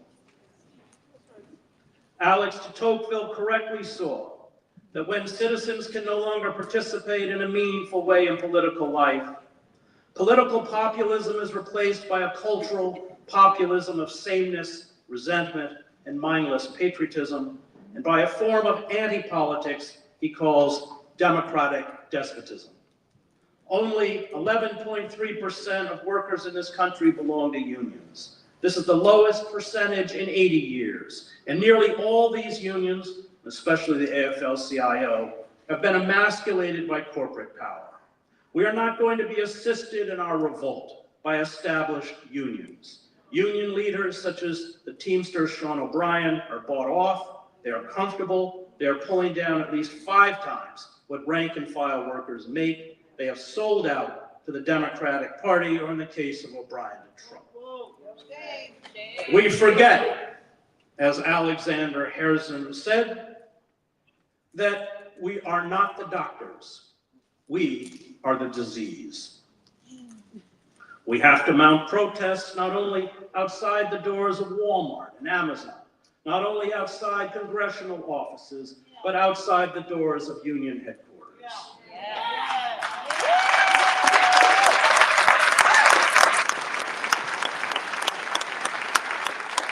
There is no established institution we can trust. They are broken. But there are 30 million working poor, victims of mass layoffs, trapped in debt peonage, manipulated and used by the political elite, willing to rise up if we stop our virtue signaling and woke purity tests and speak to them in the language of class warfare.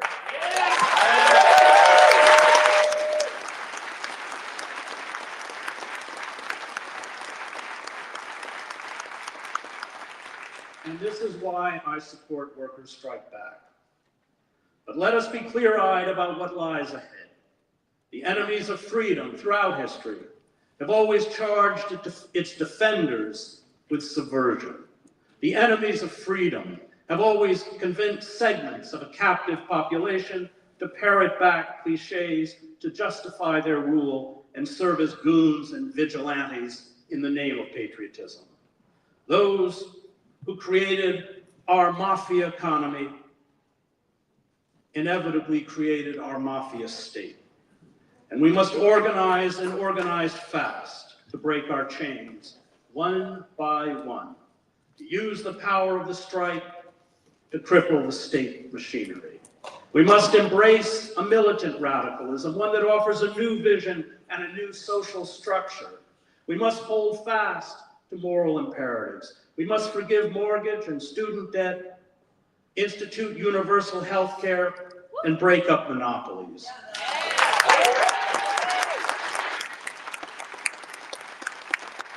We must raise the minimum wage and end the squandering of hundreds of billions of dollars to sustain the empire and the war industry.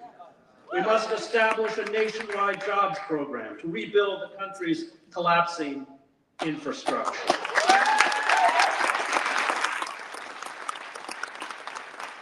We must take into public ownership the banks, the pharmaceutical corporations, military contractors, and transportation, and end the extraction of fossil fuel.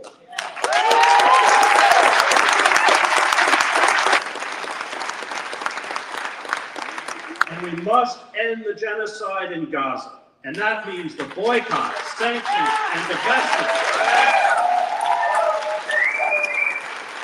of the apartheid state of Israel.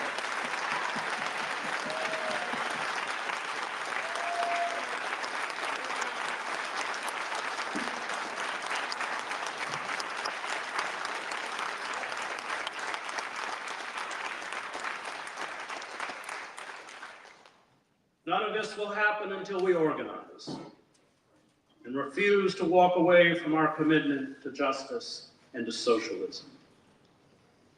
As the country disintegrates, as feelings of betrayal and abandonment mount, the ruling class will use their organs of propaganda, including the media, to blame us.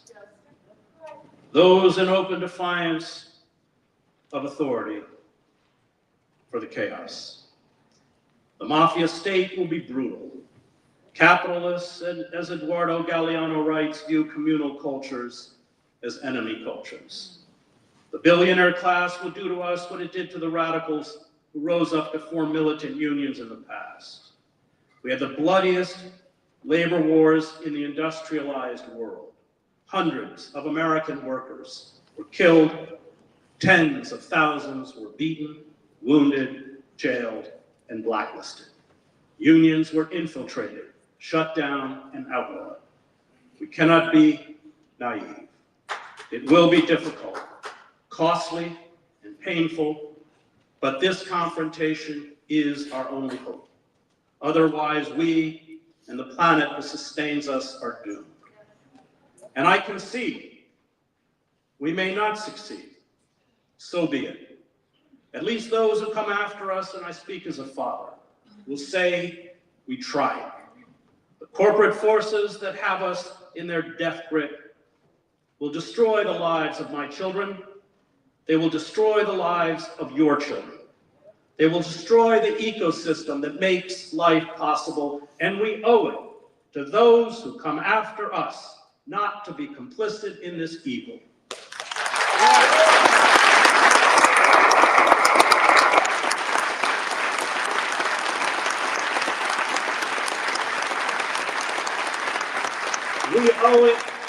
We owe it to them to refuse to be good Germans.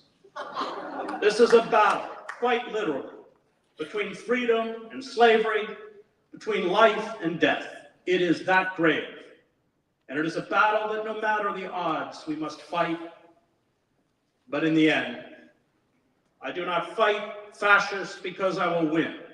I fight fascists because they are fascists. Thank you.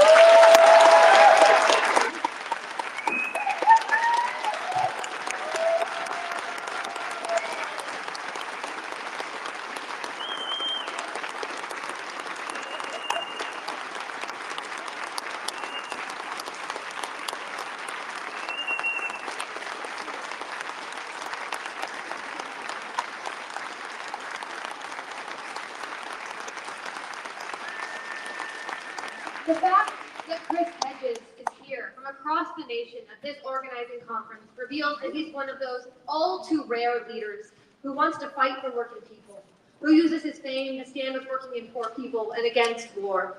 Chris Hedges was the only public figure who supported socialists when Shama first ran for city council here in Seattle in 2013. In fact, we didn't even have to knock on his door. It was Chris who reached out to Shama and said, "I want to support your campaign."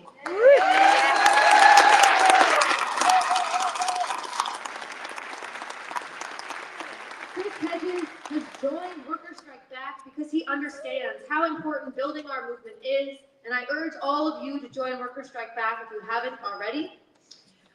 I also wanted to announce that we are now officially over 6.5 thousand people watching alongside us on live stream.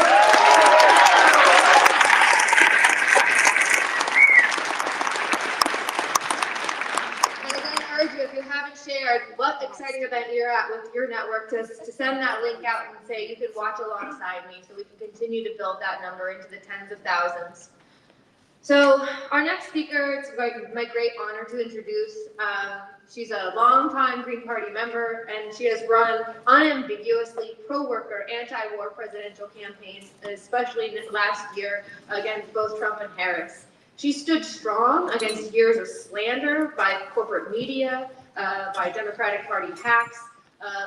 They're constantly wondering, where is Jill Stein? Well, I am excited to tell all of you here today that she's here to speak to us.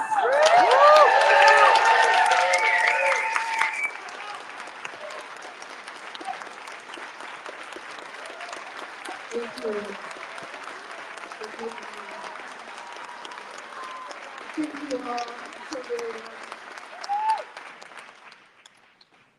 It is really a joy to be here. It is a joy to hear what everyone is saying. And it is a joy to be a part of this movement. I come here a little bit under the weather, as some of you may know, having had a bad case of the flu a couple weeks ago and then some asthma triggered by that flu. And I almost didn't come, feeling like there was no way I could actually prepare for this amazing summit. But at the end, I decided I needed to come just to be here, just to bear witness, just because this is what democracy looks like, and this is how we fight back.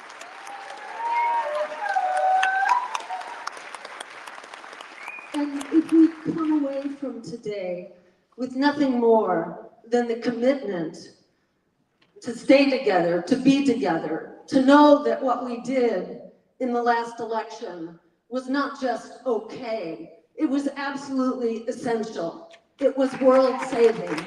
It is the way forward.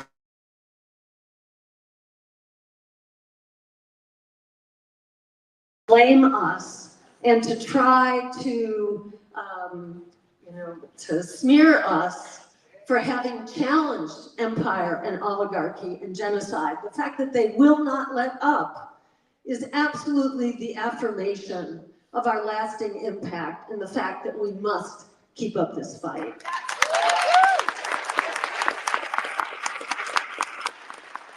In our minds, it's really important to invert the sneers when they come at you. It should be an affirmation. It should be seen as a badge of honor. It should be seen as a confirmation that what we do absolutely matters. So I say, bring it on. Keep those sneers coming.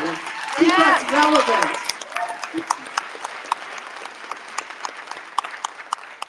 So we are very much here, and I want to thank everyone here virtually and in the room who's here to take back power from the billionaires and their two parties that serve them, and to put power into the hands of working people. So we continue the momentum of our pro-worker, anti-war, anti-genocide, climate emergency to demand an America and a world that works for working people, which is the only world that works for all of us. And it's important to know that that world in many ways is closer than it has ever been, because empire and oligarchy are indeed unraveling right now before our very eyes. They are collapsing in front of us. Empire is falling, we are rising, and this is unstoppable. So it's really critical, above all, to reject the propaganda that tells us that we are powerless, that resistance is futile. So many of us right now, the recent poll, even before the shit started hitting the fan, something like 72% of Americans were tuning out of politics in the wake of the last election, the 24 election. 72%, according to polls, are tuning out because politics has become so toxic, so distasteful. And that is true, but it cannot stop there. We have to seize the moment. This is that perfect storm for speaking to the vast majority of Americans right now who are in revolt. They've just been denied a framework in which to unite that revolt. And that is what we are doing here today and with this Workers' Strike Back movement. So I encourage everyone to become a part of it if you are not already.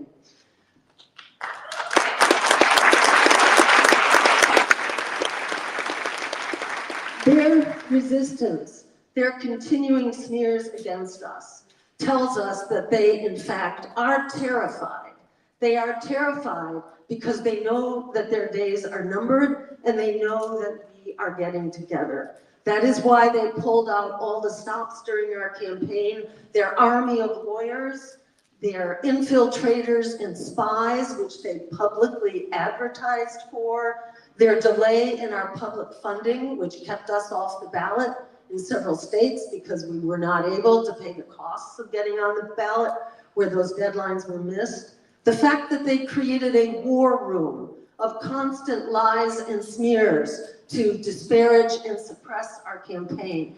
That war room cost more than the entire cost of our whole campaign. So that tells you, what the terms were. They were terrified. Over 1/3 of eligible voters are not voting because they reject these toxic candidates and political parties being rammed down our throats. And who are those 1 out of every 3, more than 1 out of every 3 eligible voters who don't vote? They are largely people of color, low income, and youth. Exactly the people who benefit from the agenda that we propose. So this is a meltdown of empire, a meltdown of duopoly, and it is on the verge of that transformation to a people-powered politics. This is the American public where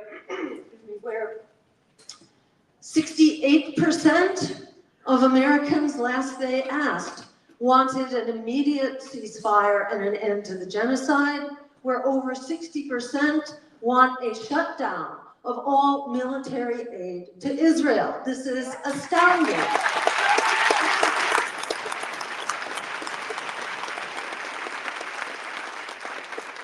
This is not so much a problem of a misinformed public. This is a problem of a public which is denied representation. We have an anti-democratic government, is what we have, both political parties. And as said earlier, Trump is a symptom. He is not the disease itself. He is part of the disease, but he is not the driver of that disease. He is a symptom of it. That disease is wreaking havoc on every dimension of our lives. It was, some months ago, it was said to be over 60% of Americans who are living paycheck to paycheck. Well, now that is over 2/3. It's now over 66% of Americans. Over half of Americans are now struggling to pay their rent, paying more than 30 or even 50% of their monthly income just to keep a roof over their heads. Meanwhile, the rate of homelessness is absolutely unprecedented. Last year, the number of homeless increased by 18% in 1 year alone. That's on top of a 12% increase the year before. 100 million people are strapped in medical debt, 44 million in student debt. Half of youth say that they are hopeless about the future. 1 in 4 have considered harming themselves within 2 weeks of the poll alone because of how desperate they are about the condition of their lives. This says really more than anything that what is being imposed on us by the parties of oligarchy, by the corporate duopoly, is absolutely unsustainable, unforgivable, and it will not stand.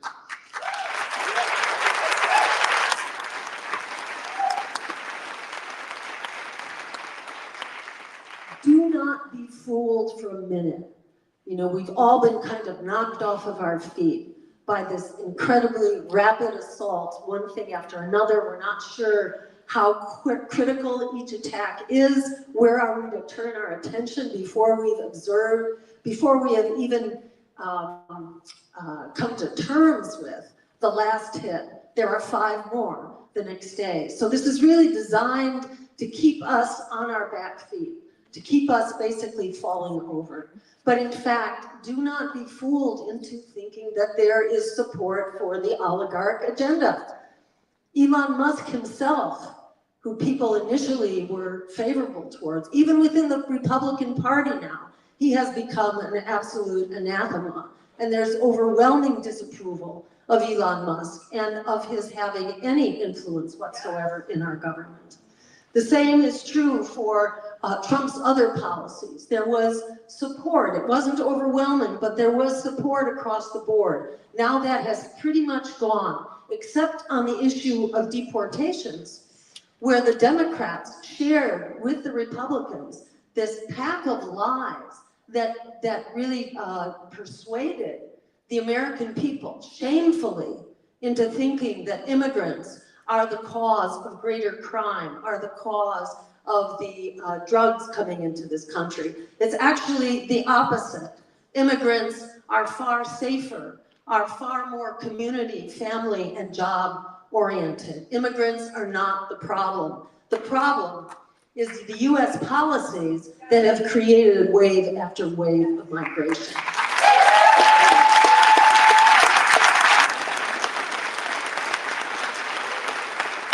And that is where the migration crisis must be solved. The most critical thing we can do to solve the migration crisis is to simply stop causing it in the first place through endless wars, regime change, through economic sanctions that are driving people to And you'll notice that while Trump did not talk whatsoever, not in his inauguration and not since, has not talked about the real crises facing American people, of homelessness, of the lack of health care, of the skyrocketing cost of housing, of debt. While Trump hasn't talked about it, the Democrats don't talk about it either. And Kamala Harris in her campaign had absolutely no solutions to offer. And when she was asked, you know, what was she going to do? Well, she was basically going to do more of Joe Biden, except that she would be different by appointing a Republican to her cabinet. That's how she was going to distinguish herself. Donald Trump, you know, has been overwhelmingly funded by billionaires. And the statistic to drive that home is the fact that 44% of the money supporting Trump's campaign came from 10 people. Donald Trump represents 10 people and a few others. That is what this is about. This is about a massive propaganda campaign. This is about manufactured consent. Do not believe for a minute that the American public is being fooled. And I will say that the latest polls showed that there is no longer majority support. Initially, it was, you know, modest support across the board for all of what Trump was doing. Now he has basically lost that support and he is in the negative. He's actually in the disapproval rating now on everything except for deportation, where there is still, you know, a lot of lasting confusion after years of bipartisan propaganda. But on all the other issues, on tariffs, on the taxes and so on, there is no longer support on Elon Musk. There is no longer support for the Trump agenda. And in fact, he is running in the negatives now. He had the worst average approval, the worst average polling of all presidents since the Second World War. There is not support. And the second worst was, you know who? It was Joe Biden, which tells you that both of these parties are not representing us. They are not representing the American people who are hungry.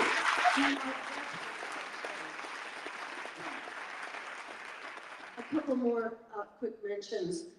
There's so much outrage right now about the proposed Trump cuts, particularly to Medicaid and to food stamps, to SNAP. But actually the cuts that he is proposing are smaller than the cuts that were made by Joe Biden during his presidency. Shame, it was 24 million people who were thrown off of Medicaid by Joe Biden. And it was approximately 4.5 million people were thrown back into poverty after Joe Biden's cuts to SNAP. And further, Joe Biden ended the pause on student debt payments, which impoverished millions of people and continue to impoverish millions of people. There was no need for him to do that. He did that purely on his own voluntary basis to throw American youth and Americans of all ages, actually, back into student debt poverty. Hey. So shame on all of them. And same agendas exactly. And another fascinating statistic came out just the other day, that the Democratic Party now has the lowest public approval ranking since the question has ever been asked. They now stand at approximately 31% in massive disapproval. So this is, above all, do not let this emergency be hijacked, because that is what they are trying to do right now. That is what Bernie Sanders is doing. That is what AOC is doing. That's what all of them are doing, is saying, see, look how bad Trump is, put us back in power. But what exactly are they doing? What they're doing, I think, is best summarized by Hakeem Jeffries, if you saw the clip of him, that went viral, asking, well, what is it we can do? I'm trying to figure out what we can do. It's their government. That is the problem. It's not their government, it's our government. And we need to throw all the guys out. So, to respond to Hakeem Jeffries about what can we do, let's see, actually, all right, let me just jump back for a minute. This slide really tells you what the driver is here. the American public is tired. Working people are tired. They're tired of being thrown under the bus. They've been thrown under the bus for decades. And the Democrats showed us where they stood back in, in the 1990s with the passage of NAFTA, then again with the Wall Street bailouts, where Wall Street was bailed out to the tune of trillions, while millions, some 8, 9, 10 million American families were thrown out of their homes. Then you also had, the Clinton crime bill and all that. So after a while, people gave up on the Democrats. In this latest election, some were fooled into turning to the Republicans, thinking that, well, maybe Donald Trump was going to do it, but they are rapidly waking up to the fact that, no, he is still throwing people even faster, or at least as fast, let's put it that way, under the bus. So this is very alarming to the Democrats, and I think that's why they are coming out again now, reinvigorating their smear campaign against us, because they know that people are hungry. And we came out of the election as the #1 people-powered alternative to challenge the parties of Wall Street. And while we must fight at the level of our communities. We must fight at the level of social movements. We must fight for a $25 an hour minimum wage, for Medicare for all, for social housing and the right to housing, and an end to student debt. But we must also challenge power. And I agree, we don't want to predominantly focus on running a gazillion elections, but challenging power strategically and in flagship campaigns is an absolutely critical part of continuing to build our power. So I do want to encourage people to strategically fight. We are still here. I encourage you, if you're not already part of a Green Party chapter or a Socialist Party chapter, please join one and be a part of this fight. We do have a Green Party table here today. I hope you'll visit it downstairs afterward. But this is really the driver here, where you are looking at basically, if you see the tiny red line on the bottom, that is the bottom 90%. That's the income level of most people. And it hasn't budged. It hasn't budged over decades. And that chart runs from 1960 to 2012. So you can be sure it looks even worse than that now, because billionaires and the super wealthy have doubled and tripled their wealth starting in the COVID pandemic, and that has continued. And the steep green swath at the top, which is spiking up and keeps going inevitably upward, that is the top. That is the income of the 0.01%. That is 1/100th of 1% has a massive amount of the income. So this is the driver here. As Louis Brandeis, a Supreme Court justice back in the day when they had some integrity, his famous saying was, we have a choice between vast concentrations of wealth or democracy. We can't have both, but this country has very clearly thrown its weight behind the vast concentrations of wealth. If you compare us to other countries around the world, I don't know if we are #1, but we are very, very close to the top. People often talk about Mexico as being, corrupt, as being a third world type, economic structure. To look at, they now have public financing of their elections. They also have an equal playing field in media. All media coverage has to be equalized. If you are running for their presidency, you cannot buy media coverage in Mexico. Let's take a lesson to Mexico. If you could go to the next slide, please.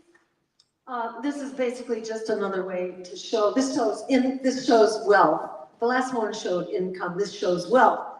That little orange line on the bottom, that's 50% of the population has 2% of the wealth. That's not very much. The top 1% is that bracketed area up there. 1% has 30% of the wealth, whereas half the population has to divide up 2%. So this is the driver. The rejection of the Democratic Party is not new. The rejection of the Republican Party is not new. What's new is that people are dropping out rather than vote for either of them. So this is really a perfect storm for change. And you can go to the next slide. And this again, on that other issue about taxes, you'll see that quote on the bottom. Obama passed a larger tax cut than Trump's tax cut. Well, actually, Obama didn't pass it. He just made the Bush tax cuts permanent. So even on that issue of tax giveaways to the super wealthy, that is not just an issue of, of the Republicans. It's the Democrats as well. They are both 100% bought and paid for. And the next slide, you can go to the next one. That's just showing how money in politics is absolutely skyrocketing. It's off the charts. And the next one. All right, this here is the point I wanted to get to. This is that answer to Hakeem Jeffries. Be like the parliament of South Korea that turned out by the thousands within minutes. It was announced, martial law was announced in South Korea on December, I don't know what it was, 3rd or 4th, something like that, at like 10 p.m. at night. It was immediately live streamed and went out on social media. And within hours, there were 16,000 people there to help the parliamentarians scale the closed fences that had been closed around Parliament, because they knew that they had to respond to this declaration of martial law. They had to respond quickly or the noose would tighten.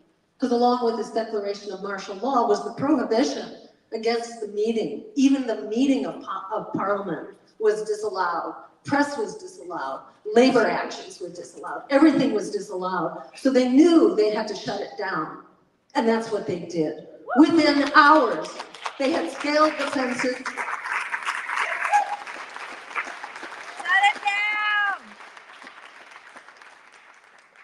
The troops were actually helicoptered in to inside of the fences.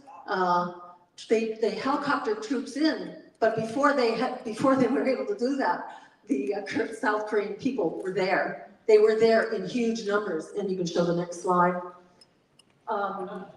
These are the staff who also scaled the walls, the parliament staffers who scaled walls, and they used couches to block the doors so that the troops could not get in. This is like a January 6th in reverse, with masses of people turning out. And you can show the next slide as well. Everyday people were there to talk to the soldiers. They were there to persuade them. And in fact, the soldiers then did a very slow walk, and they went out to get noodles before enforcing their orders. So, again, it's to make the point that we do have the power in this country right now. We have an overwhelming opportunity. Do not be frightened. And, as one of the people who ran into the struggle, along with Jason Call and others of our staff who were at Washington University when the students were striking, we had taken a moment to go take a bathroom break, and in that moment, the police were attacking. So we went running back to the lineup, and they were coming for us. They came for us. And these soldiers, these police who've now been trained by the IDF, the Israeli occupation forces, who are now in the business through the cop cities all around the country of training our local police forces, are being trained in the tactics of the Gaza genocide. Police are vicious. I mean, there are many people who've encountered police for a long time who know how vicious this is. So you do have to use some discretion about when you stand up and where you stand up, but we have to stand up. And one of the most important ways to stand up is by striking. is by withdrawing our labor, by supporting labor unions to do the same. And I want to also put in a plug for BDS, for boycott, divestment, and sanction, and Alameda County right now is among many counties who have withdrawn their retirement funds. Alameda County just pulled out $32 million from Caterpillar and its horrific destructive equipment. It is only a matter of time. Israel and its genocidal war and its genocidal economy is on its last legs. People are leaving. Its economy is in tatters. It cannot carry out even a war against Hamas. Hamas has reconstituted. Volunteers have replaced those who were killed, but the Israelis are struggling. They are capable of a 7-day war. They are not capable of a 7-month war, not even against one country. Now they are quickly expanding this concept of the greater Israel into Lebanon, into Syria, who knows, perhaps into Egypt as well. But there are conflicts now that are active and others that are brewing. Israel cannot possibly sustain this without our tax dollars and ultimately our blood. Israel is going to need boots on the ground under Democrats.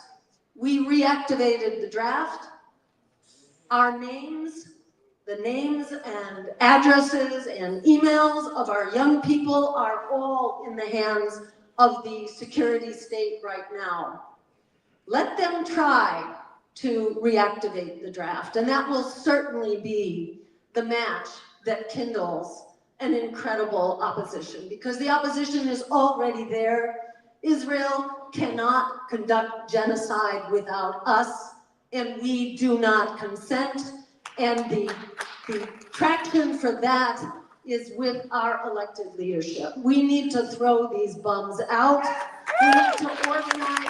We need to prepare for the general strike. And we need to run around the office.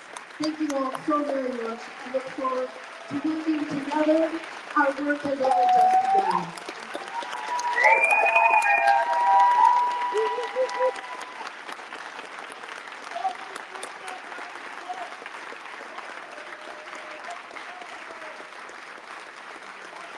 Thank you so much to Jill Stein. It was an absolute honor to be on the ground with your campaign in Detroit.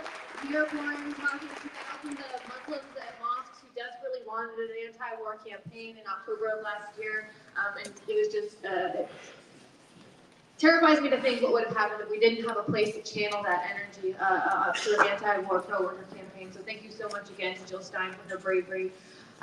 Also, someone who joined us in Dearborn for several weeks to help campaign for Jill Stein. I'm proud to introduce him to give a short appeal to help, to ask all of you here to help build this movement, is Dustin Spence. He's a member of Workers Strike Back from Chicago, Illinois.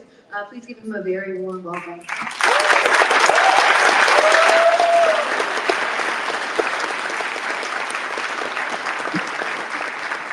Good afternoon, everyone. My name's Dustin Spence. I'm a member of Workers Strike Back and Revolutionary Workers, and we have an enormous responsibility on our shoulders. All of us have to build a movement of working people against the rich, a movement completely independent of the Republicans and the Democrats. The Democrats are sitting on their hands as Trump attacks federal workers, attacks immigrants and the poor. Bernie Sanders is trying to funnel people back into the utterly failed strategy of reforming the Democratic Party. This is a disaster, and we need to fight back against the billionaires and both of their parties. We are drawing a line in the sand, and we will not support this anti-worker, racist, genocidal, two-party capitalist system. We have an urgent need to build a fighting alternative. So let me ask, are you ready to fight? Yeah. Are you ready to fight? Yeah. Are you ready to fight? Yeah. It is long past time for working and oppressed people to get organized to fight the rich. If we succeed, we will do more than reform a broken system, the one that we know today. Fighting this fight means that we will not be satisfied with rearranging the deck chairs on the Titanic. No, if this dumpster fire of capitalism is the Titanic, then we need to become the iceberg that brings the whole fucking thing down.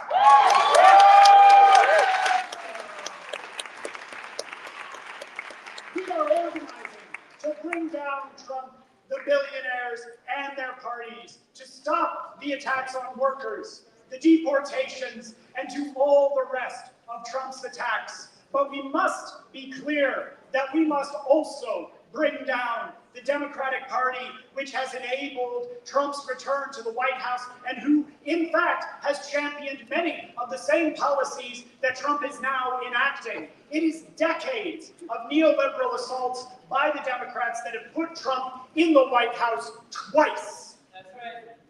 We must never again allow the Democratic Party to pose as the resistance or to co-opt our movements. And let's be clear, this is exactly what Bernie Sanders himself is doing right now, launching his Fight the Oligarchy tour this very weekend, hoping to cut across the growing understanding that both parties are weapons of the billionaires and the kind of energy present in this very room. While we are here seriously organizing to fight the rich, Bernie is trying to steer us back into a party owned by the rich. We will not allow the Democratic Party to divide us and will not allow them to stab us in the back ever again. Yes. Right.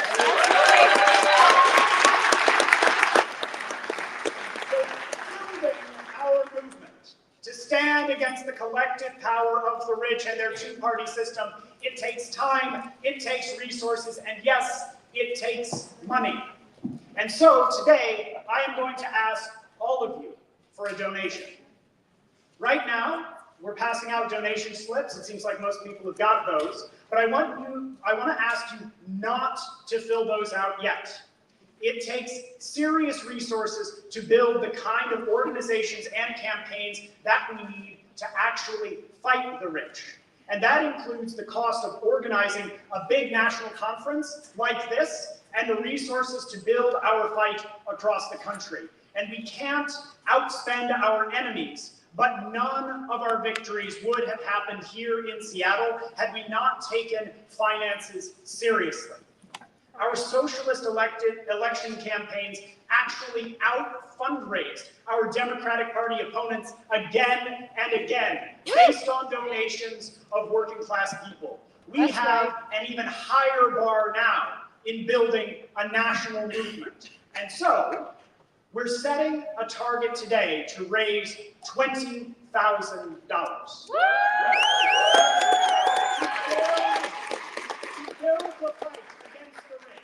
And in a little bit, I'm going to call out some numbers.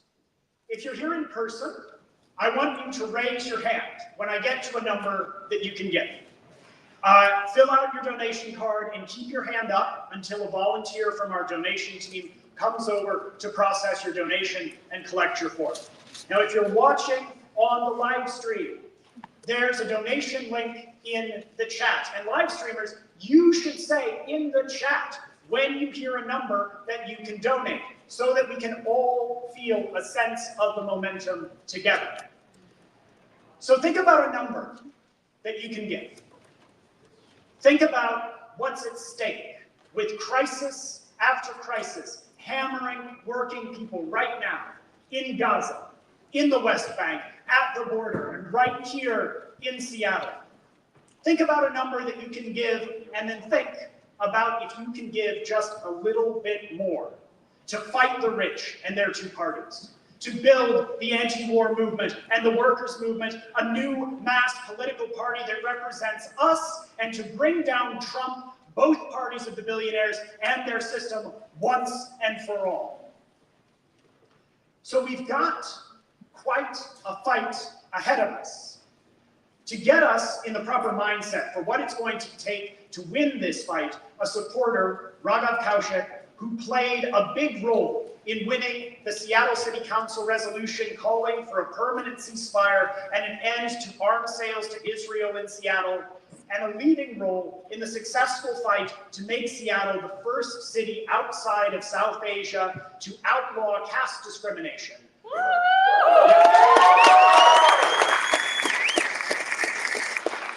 Raghav knows how important this fight is, which is why he is donating $2,000 today to build our movement.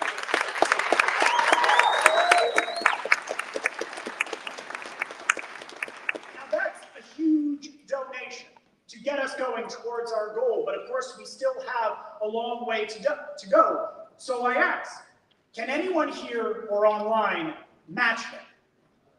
Can anyone match right here?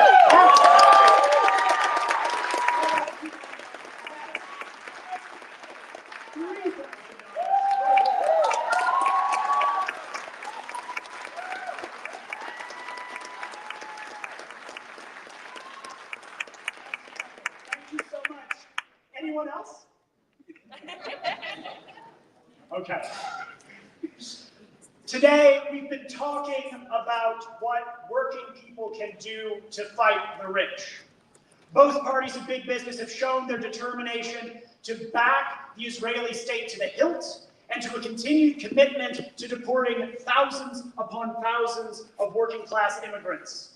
A majority of Americans are in favor of third parties and disapprove of the existing system.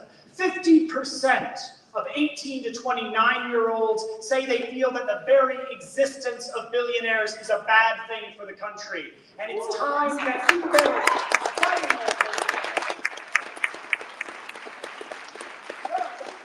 you here can donate $1,000 or more to bring down Trump, to bring down the billionaires and their two parties.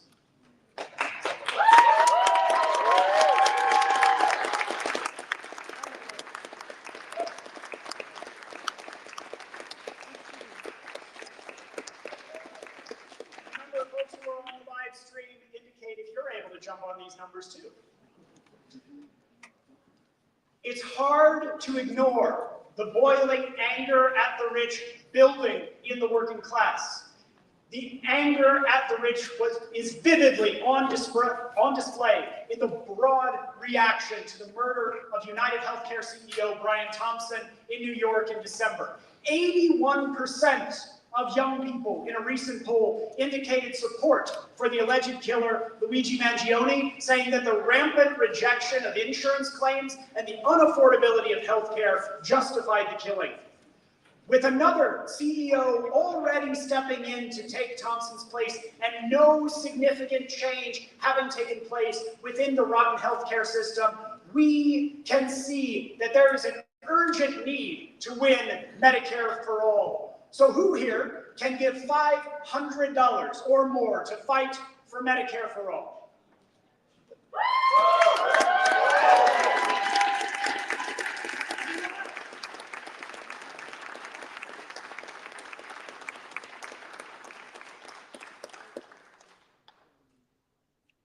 Earlier, we heard from Shama Sawant, who served as an independent socialist elected representative of working people on the Seattle City Council for a decade. During the time that she was in office, Seattle's working people won victory after victory. The first $15 an hour minimum wage in a major city, renters' rights, including eviction protections and 6 months notice on rent increases, and a new tax on Amazon and big business that's used to fund affordable housing. Collectively, these victories represent a transfer of wealth of billions of dollars from the bosses to workers and renters struggling to make ends meet. Now, we founded Workers Strike Back to spread across the country the fighting class struggle approach that has succeeded in winning so many victories for working people here in Seattle. We need to build in every city where working people who want to replicate that example can learn from the lessons that we've built up from those 10 years of experience, and to get organized to launch their own fight backs against the bosses. So who here can give $250 or more to help spread those lessons to working people across.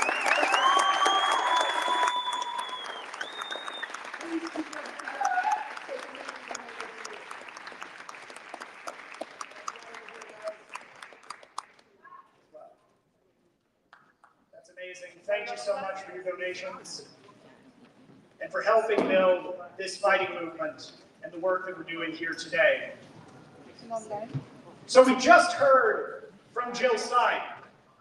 In the 2024 election, over 750,000 people cast their vote for Jill in rejection of the two warmongering parties of the billionaire class.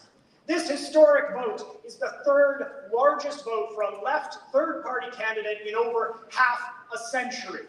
It is a sign of the huge opening that we have at this moment to concretely build an alternative to the Republican and Democratic parties.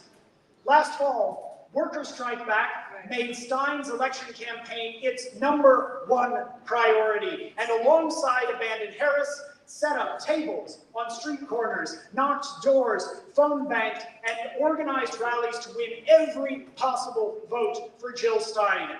It is crucial that we don't allow this historic opportunity to go to waste. So who here can give $100 today to continue fighting the campaigns that reject the Republican and Democratic parties and to build a real fighting alternative?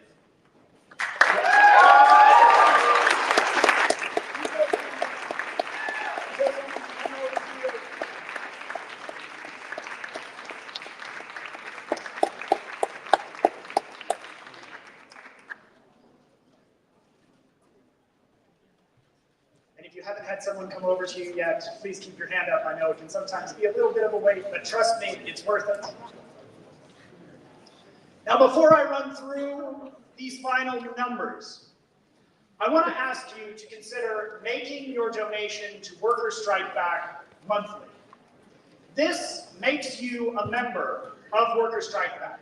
You support the work of our organization, and you're able to fully participate in our democratic processes, like the decisions that we'll be making tomorrow at our first ever national convention right here in this very building. If you want to become a member, making monthly donations, when you raise your hand, one of us can help you process your monthly contribution online. You just scan the QR code on your donation form and then complete the steps that pop up there. Now, since launching Workers Strike Back almost exactly 2 years ago, we have collected tens of thousands of individual donations from thousands of donors across 47 states and Washington, D.C., and our message has also resonated internationally with donations from Canada, Mexico, Nigeria, New Zealand, Germany, Ireland, Italy, the UK, Catalonia, Spain, Hong Kong, Australia, and the Philippines. We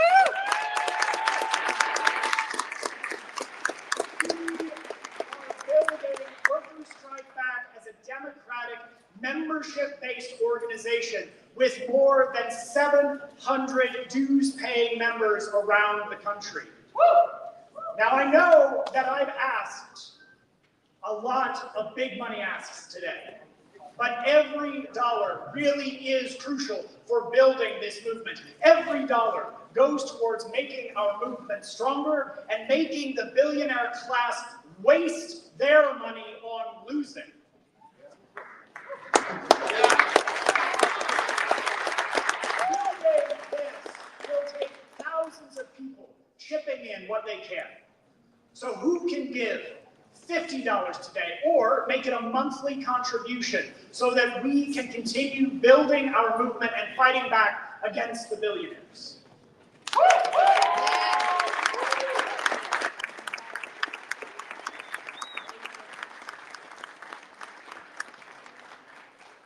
One of our demands is for a $25 an hour minimum wage. Who here can give $25 today or make it a monthly donation?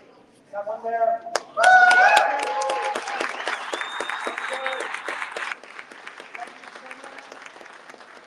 Who here can give $20? A $20 donation.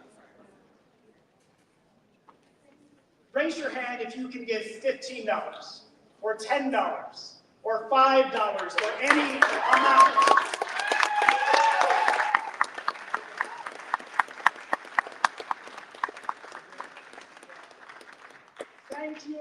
Thank you so much to everyone who's donated today. This incredible showing is what it's going to take to build the movement to fight the rich and their two parties. We cannot wait 1 second to fight back, and it is more important than ever that we have the resources and the organization to do so. Now is the time to fight for a new party for working people, for young people, and oppressed people. Now is the time to bring down the billionaires, including the one in the White House and their bankrupt system.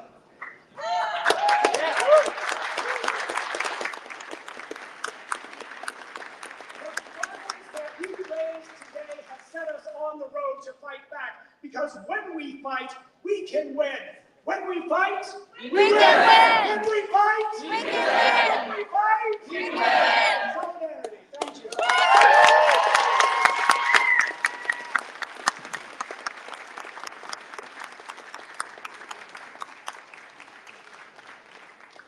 Okay, thank you all for making it through the morning session. We are at our lunch break. So downstairs in the Great Hall, you'll find sandwiches, which are barbecue pork banh mi and vegan tofu banh mi.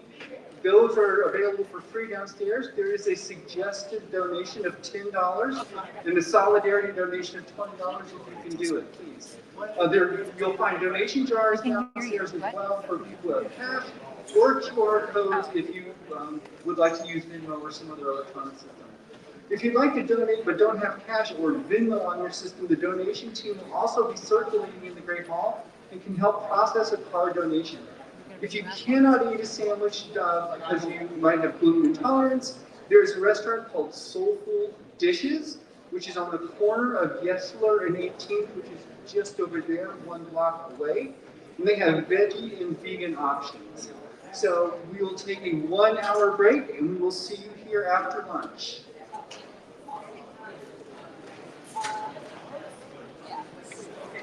There's one more thing. We're going to talk about breakouts real quick.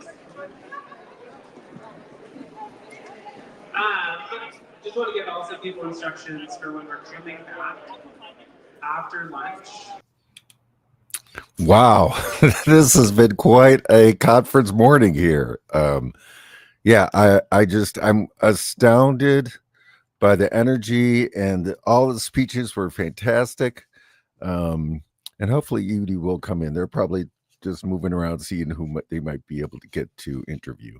But I think what I want to start off with talking about is just my comments at the very beginning, which, it's strange because Kshama Sawant, at the end of every speech, she says, we need a new party.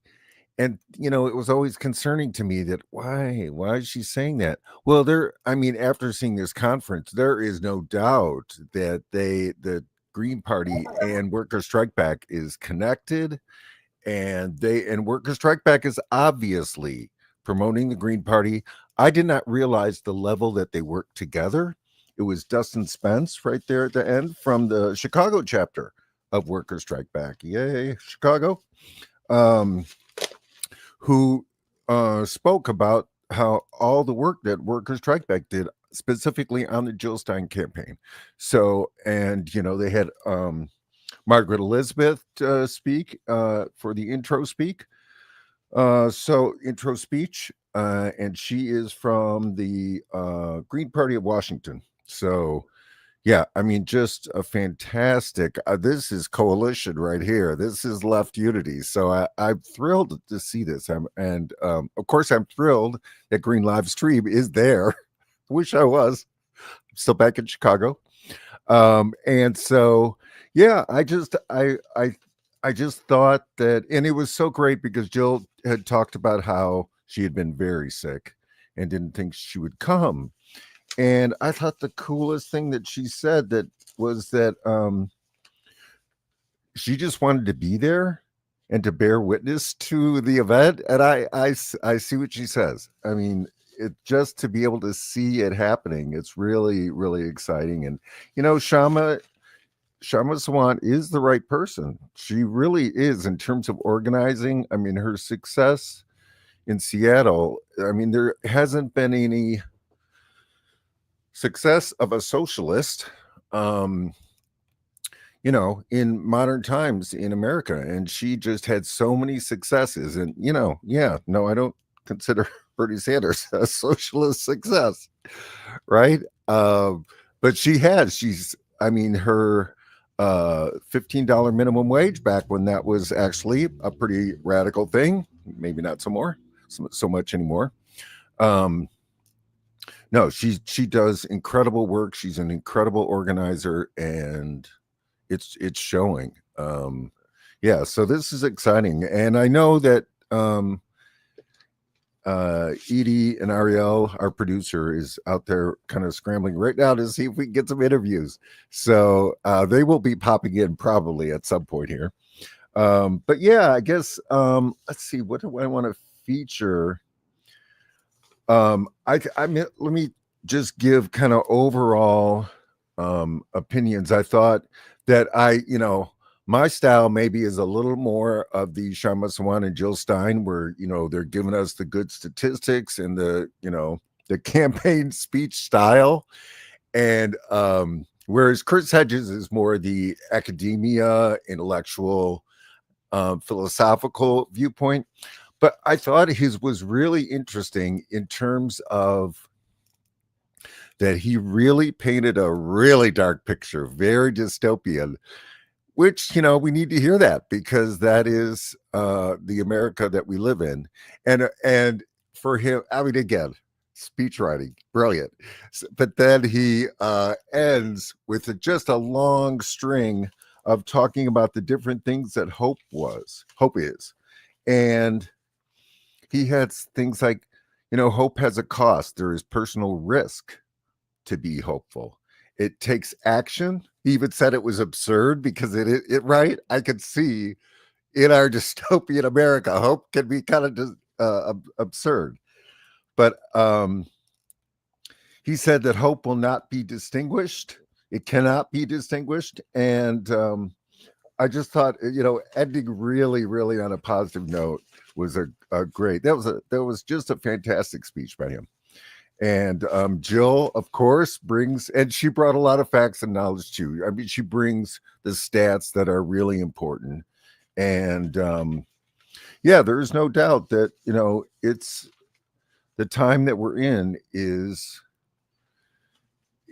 urgency is like too small a word for what is happening. And as we see, you know, Trump take a sledgehammer to the government,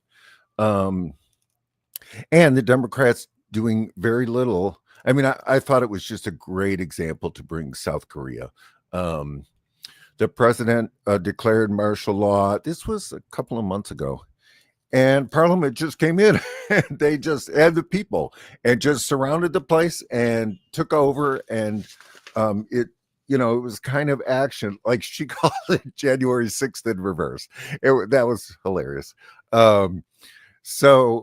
But that's the thing. Yes, they can take action, but the reality is the Democrats don't, because they basically support all of the Republican principles, quote unquote, that exist. They just do it in a quieter way. You know, even deportations. I need to verify this chart, but they talked about the number of deportations for each president, and I guess Clinton was at number 1, and Obama got called the deporter in chief. He was up there. The Trump first term was maybe in 4th or 5th place or something. I mean, it's just, the thing is, when Trump does it, it's this big show. So ICE is in there, and I mean, it's horrific. It's horrific. They are, pulling people out of schools, and people are terrified. It's horrible. But, the Democrats do deportations. They just do it in a quieter way with, legal, serving papers and things like that. So it doesn't, but the effect is the same, right? I mean, the number of people deported, the effect is the same. And Yeah, so many examples where, if you do research, you find out that the Democrats had the same actually on paper as what is being done high profile by Republicans. So that's why there isn't just a whole lot of pushback and all the actions that could be taken. I mean, we saw the Democrats when they were in charge for 2 years, a parliamentarian suddenly comes out of the woodwork for the $15 to stop the $15 minimum wage, which Kamala Harris refused to override. And in past administrations, they just fired. I think it was Bush administration. They just fired the parliamentarian, got a new one. So yeah, I mean, the Democrats put on a good show. And but to get back to this event, I think it's a fantastic that this, to me, overall, I see as just a really good example of left unity. That there is no doubt that that's what this event is about. And yeah, to be able to bring the importance of strikes and worker rights, to bring that to the forefront, and to bring in the presidential run of Jill Stein, which I still think was just an amazing feat. And they talk about, even though the overall numbers don't look good, when you look at it statistically, it was one of the most successful third-party runs in the country's history. And there is no doubt that the inroads that Jill Stein, completed with her campaign was absolutely, I mean, it does that. The face of American politics is changed. And I think Jill even talked about how the Democrats know it. They spent $1 million in their team of lawyers to try to stop the Green Party at every place that they possibly could. The high profile ones was certainly the Nevada one, where the Secretary of State gave the Green Party an incorrect petition and told them this was the one they had to use. Then they filled them all out, submitted them enough signatures, and the Democratic Party challenged, saying it was the incorrect petition, and the court agreed with them. So, and it was a Democratic Secretary of State, of course. So those are the kinds of tactics they've used, but no, there's no doubt the Democrats know that people are, as Jill said, people are searching. Thousands of thousands of people to buy into it, and that's the effort we want to It sounds do like we've got an Yeah. interview going. first. Yeah, and that's what I'm working on in Illinois as well. So yeah. Yeah. We do unfortunately have to go. Yeah. Oh, that's okay. I just wanted to make sure to say hi. Such a pleasure to meet you. Thank you. Hi, Hey, Scott. Edie. Hey. All So I right. just met Shama Sawan. Oh Yes. my God. Yes. I've been like very impressed with her work for many years. Oh my God. And she knows how to win, and Yes. Green Party needs to learn how to win. Oh, yes. Absolutely. So this is the beginning of something good. No, that's right fantastic. back. You got to meet her. I know. I have not met her. I mean, I was at the DNC protest, and so I was standing very close to her. But it's very similarly. And actually, it was Jill Stein that was at that event in Chicago, the DNC convention protest, and a rally. It really was a rally. And Nick Cruz was there from Revolutionary Blackout, and but yeah, throngs of people like running around and people trying to get interviews and stuff. So it was a bit chaotic, but everyone I talked to just says how incredibly nice Shama is to meet and talk to. And so, good for Edie. Yay. I guess that was a very short interview, as in, hello, my name is, but congrats, Edie, on meeting Shama, because yeah, Shama, we're big fans. Edie and I are both big fans of Shama Sawant. And like I, spoke to before, I'm not going to bring that up anymore about the we need a new party. I mean, it's quite obvious that the connection is there. Folks are working together. Green Party and Workers Strike Back are working very closely together. So this is super encouraging to me because, like Edie said, Shama's a winner. And yeah, it's good to be on her team. So excellent. Yeah. And it was really inspiring. I actually don't know what is planned for the afternoon lineup, whether it's workshops, I'm not sure. And so, Edie will be back checking in, hopefully, to tell us, what's going to be happening. But yeah, I just think that that things look very positive. One thing that I have said quite often on the live stream is that one of the really great things about the Jill Stein campaign is the energy that it brought to the Green Party. And, the complaint is, oh, Jill Stein shows up every 4 years just for the attention. And the reality is that, of course, Jill Stein got into the campaign. And if they start talking, I will stop. She got into the campaign because Cornel West dropped out. That's the only reason she ran. She wasn't planning on running.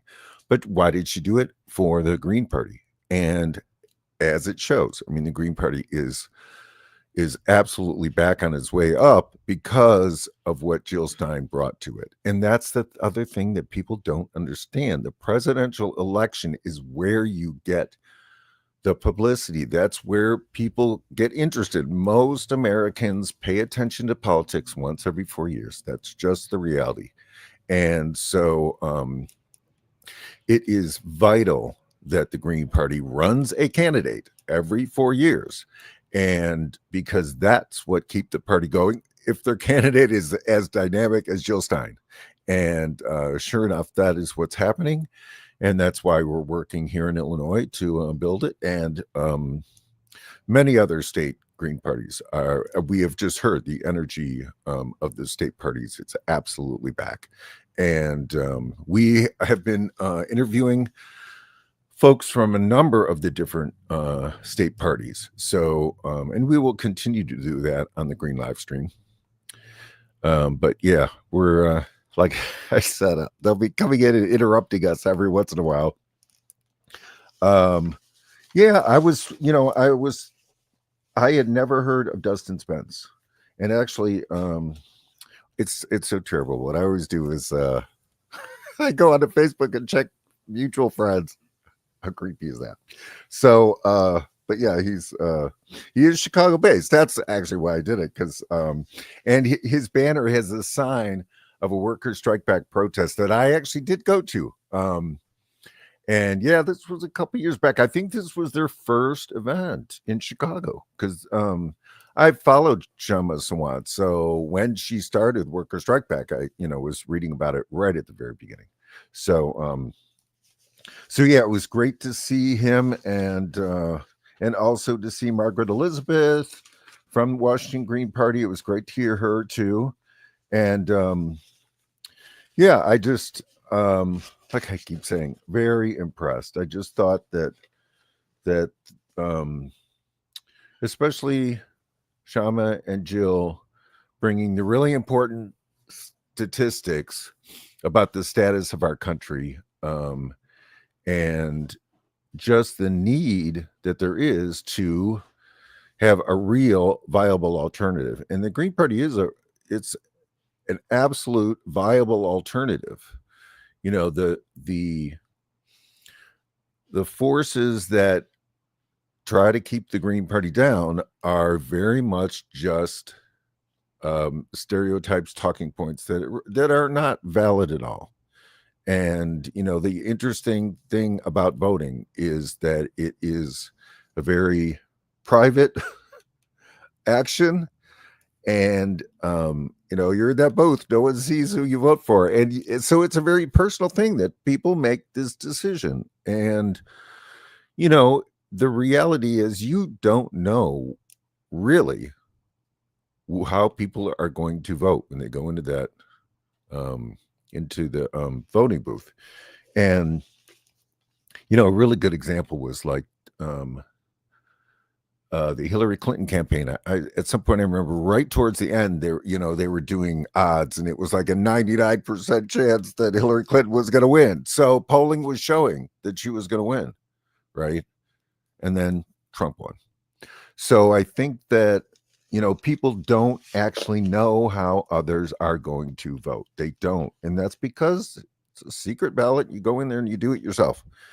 And so that should negate any of these concepts that, they can never win. No, they can, well, if you as an individual goes into the booth and votes for Jill Steiner, the Green Party candidate, or each person does that, and guess what? They do win. It's the simple math.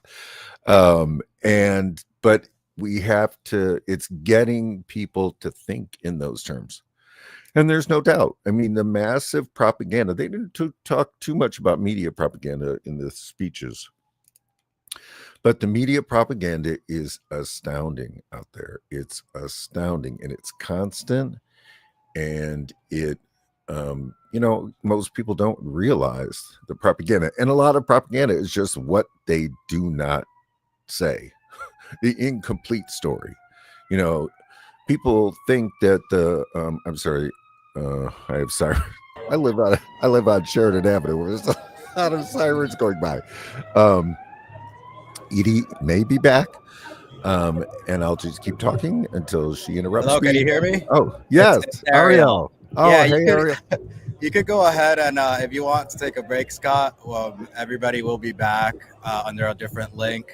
And it's going to be much better quality because we were having some technical issues. Okay. So I think what we're gonna do is break it down to the second part, and then we'll create another StreamYard where you and Edie could interview everybody. So it'll be like a part 3. So there's gonna be a link for part 2. We'll share it out, and there's gonna be a link for part 3 where we come back to StreamYard and you guys could interview them. Sounds good? Okay.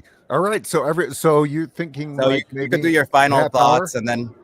Do your final thoughts and then end it, and then just tell them that look out for part 2. We're gonna set that up here shortly. Great. All right. Yeah, great. Ariel, that's our producer, even though it said Edie Ardell. They're kind of sharing spaces right now. It's a bit chaotic. And they've been trying to different equipment. I don't know if you noticed, but it was really blurry and the sound was horrible at the very beginning. I was starting to panic. It's like, I can't understand a word they're saying. But they made some changes and it was much improved. And so, yeah, it was a great first half of the Workers Strike Back Convention. So that's what we're all here for. I'm in Chicago, but they are in Seattle, Washington.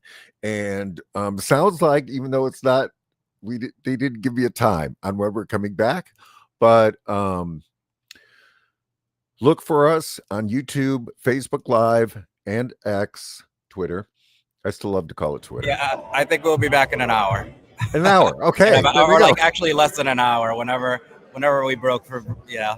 All we'll right. set it up. We'll put it on YouTube. We'll say the time, and then we'll share it out as soon as possible.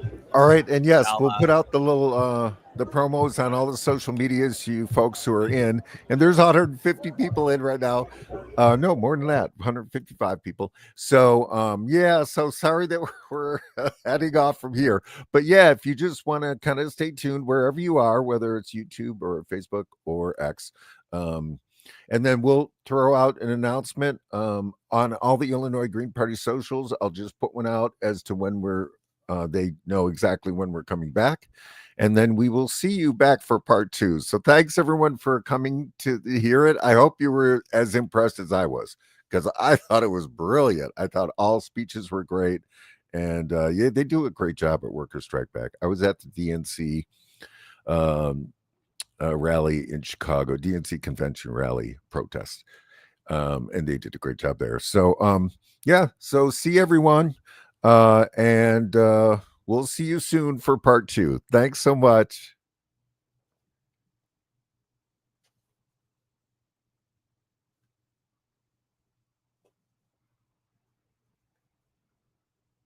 Uprising, we're rising up. It's an uprising, we're rising up. It's an uprising. Fight the power. It's an uprising. Fight the power.